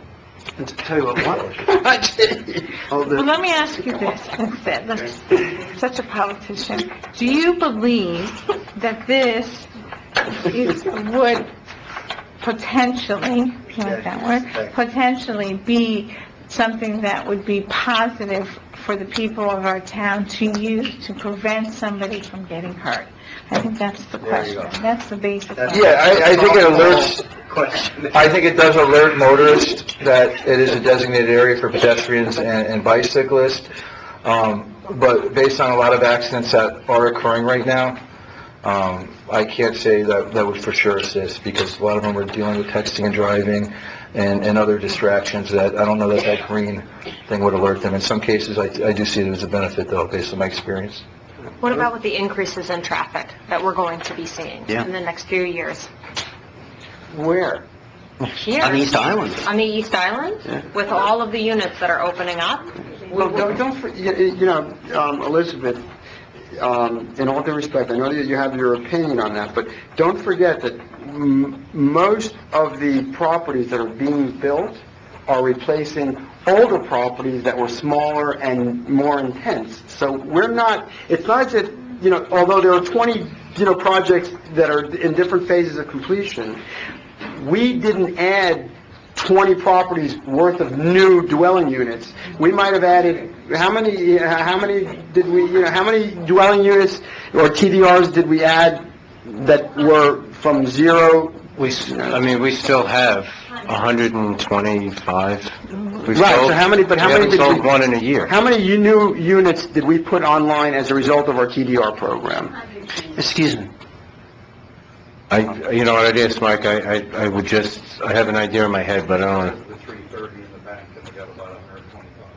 Right, but Okay, so let's Isaac's say... question is, So basically, with all the new construction throughout the entire island, we added 200 new units, which is like the equivalent of, like 1/4 of a building on Brickell Avenue. And not even, a lot of those new units aren't with full-time residents, they come in for short-term. And all of the new units have, enhanced parking also. There's like 2 parking spots for each unit, so... We also have 2 hotels that are coming on. All right, why don't we do this? Because this is, it's clear we're not going to decide this tonight. Let's get, can you do me a favor? Can you bring the statistics and actually give to the manager so he can give it to us before the meeting so we can read it? Yeah. I think that would be most appropriate. And then also if the manager, could direct the chief to actually, to also try to do some research and see if this is actually feasible as far as the safety that we want to do. Preferably for smaller towns. Yeah, of course. Could we retain Mr. Cruz's firm to paint a test patch That's what I asked. across the street from but not 2 feet? Well, let's say across the street from Town Hall, like a half a block or whatever. 50 feet, 100 feet? 50 feet, just so we can get Hold on. Judge, in front of 98th Street Park. There we go. Oh, in front of 98th Street Park. In front of 98th Street Park. We have the kids? Yeah. Well, can you do that? Yeah. And just to see... Give me a color swatch of what The green. You want... We got this color, that's right, oh, no. He came that close. Well, he said the green is the best one for night. Did you say that? Yes, no, the nighttime? green, the Federal Highway's been studying, the green is the one that... And there's so much of it regionally, Miami Beach, Key Yes. Biscayne, it's starting to be a trend, and I think Right. there's some consistency there, especially for kids. Which yeah. green? That's There were what 3 they're going greens. But you said the beach is... The top one is the most popular. But you said the Wait, whole which beach... one is that one? is Can the- you show us the swab of what is the most popular? The most popular one is this one right here. That's what Miami Beach is doing. Yeah, this is bright green. But the whole Miami Beach, the whole city is doing this. Yeah, we're doing south, mid, and north. Wow. Yeah. Yeah, if you were on Mid-Beach last week, you saw it already. Yeah. I didn't know they were doing North Beach, though. Yeah. Yeah, and do you have to tell you one thing about it? Yeah, it looks... Yeah, Places it look looks pretty. pretty. But ironically, leaving Morris's funeral, Right, when yeah. we went back in part of my beach, it looked terrible. We didn't maintain a certain portion. It doesn't look good everywhere, that's why... Right, they didn't maintain it, and it looked terrible. I didn't like the way it looked either. I'll come up with a couple of locations that'll work for us. No, let's do Test it. 98th Street, right in front of the park. And I mean, But you that's, have a green? and you know what's great is that's not an area... The darker one. No, because, Not as... What? you mean just as a walking path? Just On both in sides? front, just on one side, just so, as a test, so that way we could actually see what it... Remember, they're narrower on Okay. 98th Well, of Street, they're course. not as wide. No, I just wanted to get some traffic We're on not it. going to do the perimeter. Oh, there's gonna be enough traffic on 98th I Street. vote for in front of Kelly's house with an O-line, remember the O-line, the drunken sailor line? That's in front of the Palm, which is green, Right, let's green go. for Palm. Let's call it I was that thinking of that. drunken sailor line over. If you're thinking of the red too, I can split it, I can do part green and part red. No, one color. No red, okay. All right, so we have some public comment. Francis Newett, come on down.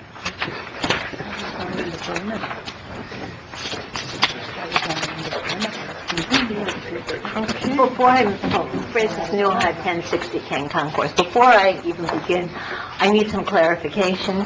And first of all, with Elizabeth's comment, I do hope you're taking into account that we have 96 hotel rooms on both sides, on the west side and the east. Okay, and besides that, the deeds only have 200 units showing, so there are more new units coming on to Bay Harbor. Whether they get built is something else, but we do have the deeds and they are paid for, so just so you know. I just want to clarify, you said that we're adding classrooms, therefore, are we having more children or more teachers? Because when you talk to the principal or the superintendent of the schools, we are an overcrowded school in Bay Harbor. So if this is the case, I don't know if anyone sees after school, but is anybody walking on those lines for the pedestrians, or are they walking in the middle of the street and I'm ready to hit one over? I mean, you know, these lines are wonderful, but I don't think these kids really know what they are. And we had paid a lot of money for the enhancement. This time we had red outside there, okay? I don't know if you see this. Exactly the same, only this time it's going to be green. It's already there. Just get a painter and paint them green. Why do we have to spend $500,000? And the other thing I was told is these are state roads. These are not owned by the town. So I don't know if you're able to do that, because you have head-in parking, like I told you before. And kids can get run over unless they have the TV set in the cars where you're pulling out. Because not all these development projects have changed from head-in parking. And 98th Street, I don't know how that parking has head-in parking for a new parking, for a new park. So this head-in parking is very dangerous. And to put this kind of facility and think it's safe is asking for trouble. Thank you. And I mentioned this before. Thank you. Mr. Maya? Just for the record, they are our roads. Yeah, I know that. I don't bother. Victor Maya, 1155 103rd Street. I guess the $500,000 anticipated or potentially spent on here is evidence that the town really doesn't need to sell that parcel next to the new community center. With respect to this particular project, you're going around the perimeter of the East Island, which is still being torn up by numerous projects there anyway, number one. Number two, I think, you know, when you look at Miami Beach and what's being done, even you look at the pictures in here, they all have sidewalks, you know, and then they have the bike path, and then they have the road. You know, and we've talked before, at least I've mentioned before, and I believe Josh, you know, confirmed that years ago there had been talk and discussion about possibly creating, you know, one-way streets around the perimeter, you know, starting at like 97th Street to go all the way around, you know, just a block in. And that way, with the one-ways, you know, you can create an actual, you know, bike path and walking paths separate and apart, you know, from the road, have plenty of room so that there is no question, you know, about, you know, what, you know, the kids are using in terms of a safer path. And if you do something like that, I understand on the other side, on the south side, it'll be a little bit more difficult, you know, with the school where you need to have the multiple traffic, but once you get past the school, you can still, you know, one-way street, you know, around it. And, you know, you can create something that is a bit more impactful. This really, to me, all it is just painting something, you know, over what you already have. It's, you know, what are you getting for your $500,000? You know, this material? Is this material gonna help in any way, shape, or form? So, frankly, I think it's premature to do this while you have all this massive construction taking place around the perimeter, when there are other options that are just as easier and cheaper. Mr. Meyer. Thank you. All right, hearing no other public comment. So we're in agreement to move forward, that next month we're going to bring it back with those statistics, that the chief and the gentleman from the company is going to bring it to the manager and disseminate it to the council before the meeting, and you're going to be able to put that one area in front of the 98th Street Park. All right, so we'll have it on the agenda in October. Okay? Do you want to do the sample before the meeting? Yes. Yes. All right? All right, great. So we're going to move on to number 16. Consideration and approval of a proposal submitted by Calvin Giandello and Associates in the amount of $9,670 for design services for a park to be located on King Conquest and West Broadview Drive. The designer here, Giano, literally almost did this from his a hospital bed. He was very sick. It was supposed to be on the month prior, or the 2 months prior. He wound up being hospitalized for, I think, kidney stones. So he wound up, and he had to have his gallbladder removed. So it was like, really, he came out and then he went back in, so, but he called me and says, I'm going to get it done, and he redesigned. He came in, he met with us, met with Josh, took in the comments, and he did this. The $9,000 is really for, if we approve this tonight, to go out and to put something together that somebody can actually bid on, and it gives it a little more design, but you couldn't bid out a Don't you project. think we first have to own the land before? No, this is our land. We own this land. This is ours. Oh, this is the little, This is the land on the opposite side of the Tala Park. Oh, I'm thinking of the Taft land. Yeah. Okay. Let me ask you a question. Does this include conversations with the council as far as what we would like to see? yeah, I mean, I think the last time, the two designs were not Not too far off, I mean, yeah. not too far off. I think, Josh, you were the strongest one that said, hey, I have some better ideas. It was your idea, I think, originally. Yeah, this design isn't perfect for me, but it gives an idea. This is a starter for him to be able to prepare the material so we can go out for bid, and we can all have input as far as the actual design. This is more the general parameters of how, of how it'll be designed, where the intake will be, how we'll set it up. I see what you're saying. Go from there. And where's the parking? There's no parking other than normal spots. It's just a park. It would be on street parking, for walking. Well, the Tala doesn't have, Oh, but they have they some have a parking. space, but it's not one. But there's, like, you can park 6 or 7 cars by the top lot. Here, if you walk there, you'll see there's a house in front of it, a house next to it. There is no parking there. So that means that if somebody's going to go there, they're going to be parking on somebody's property, and then you're going to have, Well, actually, Street, but in front of well, in somebody. front of, right, and then some. Actually, Stephanie, one of the things you got to remember here is we're trying, one of the reasons it's designed this way is to not invite a lot of people, to make it look like it's almost, we're going to make it look like it's private property to anybody who's not a Bay Harbor resident. So when they come over the causeway, the idea being so that it's really meant for people to be able just to walk to. And we want it to be something, we don't want to encourage people in their cars. We want them to be able to walk, ride a A bicycle. walkable something like that. destination. It's small, it's a tiny park, we're not trying to get a heavy usage out of it. It's supposed to be a very serene place right off the water. It's better than what we have now, which is essentially, a hole that's collecting I water. can tell you on the East Island, I don't ever recall seeing anyone drive to the dog park. I see them, obviously walking their dog. And when they go to Hallover, because it's in Hallover, I see people have to drive their dogs there and then they take them around. Right. So what we're looking for here is just to try and be able to move forward so we can get bids. Now, what the plan will be, what the design will be, we'll all still have input on that. And that's included in the 10,000. He would actually come back and really try to get more input from you before he finalized it and then put it out. So he is gonna, He has to come and get, more from you. okay. I think we really should send out some type of notice to all the homeowners within 275 feet of the park, because I remember a long time ago, we proposed, that we put some features into the passive park, Right?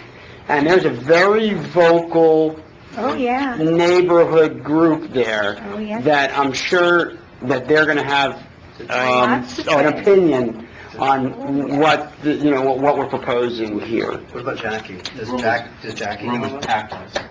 The room was packed, and it wasn't, and they weren't lined up to thank us for our creativity. No, but I'm saying, like Jackie Abraham lives right across. I think, the fact that land has just been land with a little fence for 65 or 70 years, I think there's a little reason behind that. That's my personal opinion, and I'm trying to be consistent. No, I understand. I was against this when you first brought it up, and You're very consistent on it. I have no still, problem with that. I'm still against it, and I don't think we should take one move or spend $1 until the folks in that neighborhood are all on board and approve this type of thing. Is that the same thing we did for all the other parks on the East Island? Do we, notify the residents 275? Why are we doing it differently? Because this is different. Why? This is different because, the other parks that we did, like on 98th Street, the people were lining the halls of this hall to give them a park. We couldn't get enough seats in here, to give them a park. In this You're case... talking about a very different style park. This is not intended for, the way we have the design here. No, but the way we have the design here. We understand, we get it, we're in government, okay? A park is a park. People don't know a passive park and a non-passive park and a little, memorial feature park and a dog park and, next to my house, they might have a different opinion, so... I mean, let me ask you a question, just out of curiosity. I mean, would you be adverse to having the town send just letters, so, if we brought up again that if someone had, who knows, maybe they'd be in favor, right? I don't know. I never have a problem notifying anybody about that. I have no problem with that. The only thing is, but I would like it to be, then I'd like that to be our policy, that at any time we're doing anything in the town for any lot, that we notify everybody around it. Because the idea of going after just this one time, yeah, I have a problem with that. Well, But if we're going to make that our policy, that every time we do something, excuse me one second, let me say one thing then. Then one thing, if we're going to do something like that, we're going to make a change of a feature right in front of someone's home, that we're going to notify them, then the consistency has to go as well. For example, we're talking about striping right in front of everybody's home. Before, I think we should be notifying every person within 275 feet of a stripe that we're going to be putting in front of their home. I think there's a difference between a stripe, and also 98th Street, we did advertise, we did show them the drawings, and we did allow, and they did discuss the features within the After we already said we were doing a park. the park. No, but 98th Street was supposed to be a multifamily building, and the town bought the property so it wouldn't become a building, and then it took us years to develop Right, with the intent of doing something, and Right. for years it was a passive park Right. with nothing but grass. Right. See, our recollections correct? JC? Yes. Yes? I said, our recollections correct? You were... What was the question? The answer is yes. Yes. I was just kidding around. Yeah, it's a joke. No, but I mean, anyway, No, I understand the concern, but again, like I said, and I don't have a problem getting input from people, of course not. But like I said, the issue here is I want to make sure that what we're passing out to people is not saying, hey, guess what, we're putting in another major park next to your home. No, I don't think... Because the wording of that and how it's phrased is not going to be appropriate unless it explains that we're talking about putting, instead of having because right now, people can go out to that piece of property. They can sit out there and they can look, but it's messy, it collects water. We're essentially, all we're doing right now is essentially filling it so that we don't have essentially water collecting right there, and putting a couple benches out to look out over the water. That's what this park, for the most part, is. It is not something where you can have a room to throw a ball around, where kids are going to be congregating. It's more of, just easy, nice views over the water. I mean, you think that kids are not going to go in there and... You don't have room. The way we design it, there's no room. I think, listen, whenever you create a park, you're asking people to come to it, right? You're creating a draw for people. Sure. With that having been said, I agree with you that whatever we normally do, we need to normally do under circumstances like this. So if we do notify people in the vicinity that we're going to put a park in, then we need to do that again. If we don't normally do it, then what are we really saying? I can tell you that on the East Island anyway, people are clamoring to get to the seawall. So it's nice to think that there's a public place, even though it's a little bit of a walk, to say, I just want to go, I encounter it all the time. And I even, the lot next to me, the Melody Manor lot, I had to send pictures to the manager to let him know that there are trespassers all the time. They put signs up. But at least you could tell them, walk over there. There's a place you could just sit and reflect. I don't think we're saying don't do it. We're just saying I think that you should notify just the 98th Street Park, everybody knew it was coming. We bought the property with the intention Happened years. for years and years, and we showed them what we were going to do. Okay? I think that At this... 92nd, and might I add 92nd, was originally our property, and we turned it from literally a parking lot into a parking. Right. So they're all unique situations. Right, so I don't think we have a blanket policy. I don't think asking, and because there's no parking there, there's literally, there is no parking there. Yes, you can put two cars in front of it, and I don't believe that everybody's going to go walking over to that little piece over there. So I think, you know what, there's nothing wrong with asking the neighbors to ask them what they think. I think at that point, then why don't we do it this way? Why don't we actually just put something in the newsletter to notify everybody, because everybody's hopefully going to be able to use the park. And you're most likely, if one person next door is objecting to it, you know, if you're going and notifying them, but you're not notifying all the other neighbors nearby and say, I want it, I think we should be a little bit more open with the I think we neighbors. should post one of those placards, like, you know, hey, we're going to be talking about this piece of property at our October meeting, and we're planning on building a park, and then show them a picture or do something, so let them know that we're building a park here. Please come if you're interested to talk. But it's in the newsletter. Love it. Yeah, just put, I love that idea. Okay, so the sign and... Any way to get a parking space or two additional in there, or no? I don't think so. No, it's really bad stuff. No. But she's not going to get any Stephanie will donate one or two in front of her house, you can walk a block away. Stephanie's property. All right, so... I'm not even... So we're in agreement of doing the sign and the newsletter. I'm bringing Okay, it but, back. well, Ron, let me, JC, let me ask you, just for the newsletter timeline, would it be too soon to get it on October then, if you had a newsletter? No, the We can do October it? agenda, I can still We get can do that. it, okay, good. Okay, so we're in agreement. Just a reminder, the October meeting is the 17th. Right. Oh, good, very good. See, of course. All right, so we're done on 16, 17. Okay, so we're coming back in the newsletter, we're coming back And the in... sign, and On the the sign. property. I'll put a sign. Talking about it, yeah. Okay, Okay. number 17. Discussion of possible action requested by Mayor Leonard and Councilmember Fuller regarding naming the new Bay Harbor Islands Community Center in honor of Morris Broad.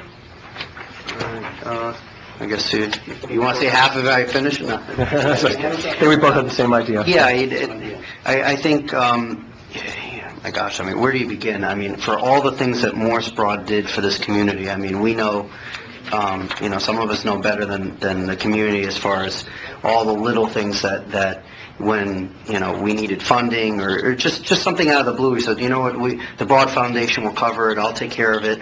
I mean, even little things, even the plaque at our garage even, he covered the cost and the donations for our employees for their annual event and also for the police officer of the year. I mean, it just goes on and on and on. And, you know, there's nothing in this town that has the name of Morris Broad on it. I mean, there's certainly no shortage of things that carry the Broad name.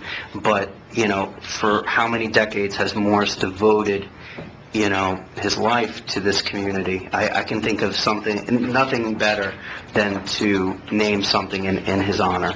I'm sorry. Yeah, no, go ahead. No, please. Well, you said you start off by saying where you start, and the answer is you don't. There's just, I don't think anything needs to be said. I mean, that's the funny thing here. Yeah, we know what he's meant to this town. Everybody knows how involved he was, what he gave to us. I don't even think there should be, you know, I mean, everybody can obviously is free to speak. I don't see where there's a basis to speak, but other than knowing. Well, can we have a motion in a second? Second. Okay, and all those in favor? Aye. Anyone against? All right, very good. All right, that's great, thank you. Number 18. Discussion requested by Mayor Leonard regarding the depth of balconies and side setbacks. All right, well, I'm going to call Mr. Miller on this one, because this is something that's been a kick around the bucket for a long time. So again, I was asked to look at the situation in the side setbacks for encroachments, specifically balconies. We know we have small lots. We start with a 10-foot setback for single lots. About 2 years ago, we changed the code. If you have 2 or more lots, you have to use 10% of the combined lot width is your setback. So for 2 75-foot lots, it's 150, you have 15-foot setbacks to start with. Then as you add more than that, it can increase up to about 22.5 feet, which is the maximum we have in the code. When you're at the minimum setback, the base setback of 10 feet, the code for years has allowed minor encroachments into the yard space, balconies, architectural features, if you have a band, a chimney, those kind of things. You're allowed to be 2 feet into the setback, which means you have 8 feet clear from the maximum encroachment to the property line. When we increased the setbacks, the thought was that perhaps, and the reason we're looking at this, perhaps we should allow a little more encroachment for the balconies into the 15 feet, because you have, a much greater distance between the properties. Now, for any building under 30 feet tall, you would have the flex areas, and the base would be, for multiple lots we're talking only now, the idea is maybe you could encroach a little bit further. And then as the buildings get taller, of course the building is pinching in up taller, so you could even have wider there and have less where you're using the flex and so forth. So the idea was to maybe relook at this, rethink about it, rebalance it a little bit, allow a little more encroachment, a couple more feet or something. So it was brought to you as a discussion item. Does anyone have any questions about this? Yeah. No, there are none. Maya, come on down. Why is this coming up again? Because hold on a second. We keep hearing from the developers that a 2-foot balcony is really not usable. Right, on the side is 2 feet. So, since we increased the setback for lots that are 2 lots or more, now, it's not the same. People used to come here and say, well, you can pass a beer to your neighbor. Well, now it's 30 feet between you and your neighbor. It's not the same thing. But the 2-foot balcony is in a setback, so that's like a bonus already, right? That flex setback was not in the original code. So, like, the developers have told me, oh, it's not really designed to put chairs on it. It's just it's a flex to make the building look a little more enhanced, like a feature. That's correct, but they want to make it a usable balcony, and a usable balcony is not 2 feet. Right. So, staff, so that we pinch in the entire building now, so we start out at 15, and then we still pinch in as we go up. So that's why we brought it to you. We thought there was some legitimacy to that, and it's up to you. I mean, you do have bigger setbacks now. They could pull into the living space, correct? They could, yes, they've always been able to do that, yes. Mr. Maya. Victor Maya, 1155 103rd Street, and this is why I came here tonight. I mean, last year, 2 years ago, we had meeting after meeting after meeting at Planning and Zoning here. You guys had a special workshop to deal with the issues of balconies and encroachment on setbacks. Had a petition that I brought here with over 300 signatures, from town citizens, regarding this issue of encroachments on setbacks. The whole point of a setback is a setback, and the concept of an encroachment basically, obliterates the whole point of a setback.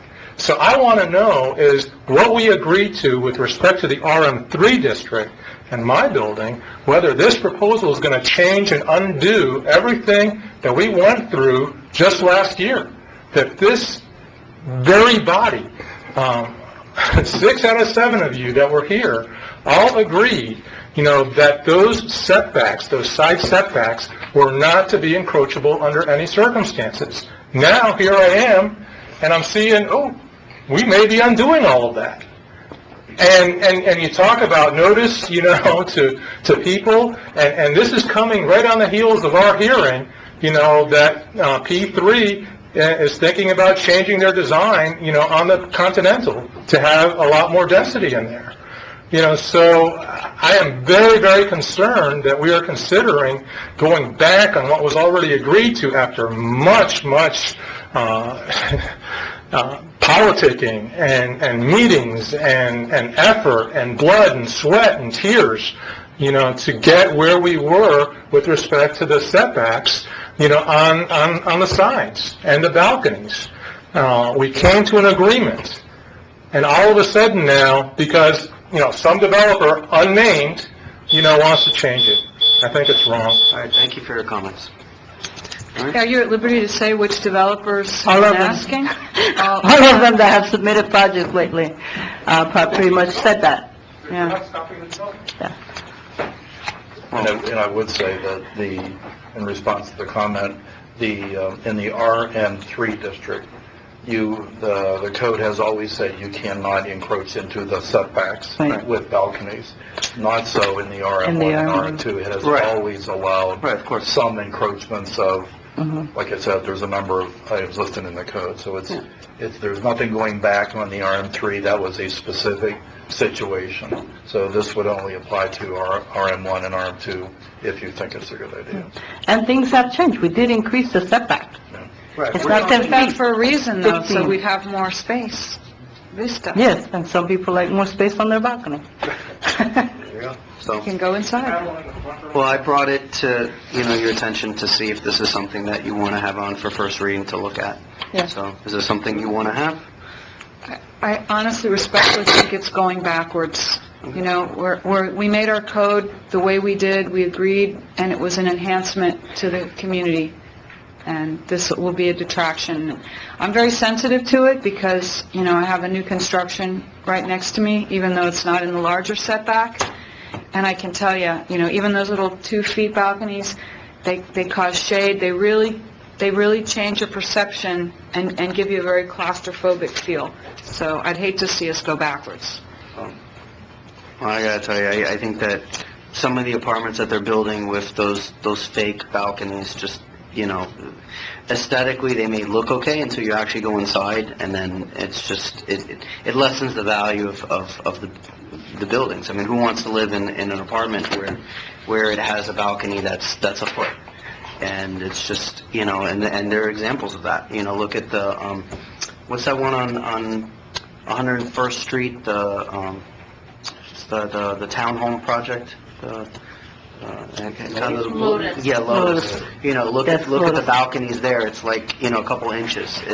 It's not really a balcony. It's just for aesthetics, but, the door opens up. I'm sorry? Then don't permit them if there's... That's what I'm saying, it's that I just think that they just don't look good. And I'm not saying this is 100%, but there needs to be some discussion about that, so that's why I'm bringing it up. So, is this something you want to have for first reading? Yeah. No? Okay. All right. So, all right, there you go. Okay, motion to adjourn? Move it. Second? All right, we're adjourned at 10:31.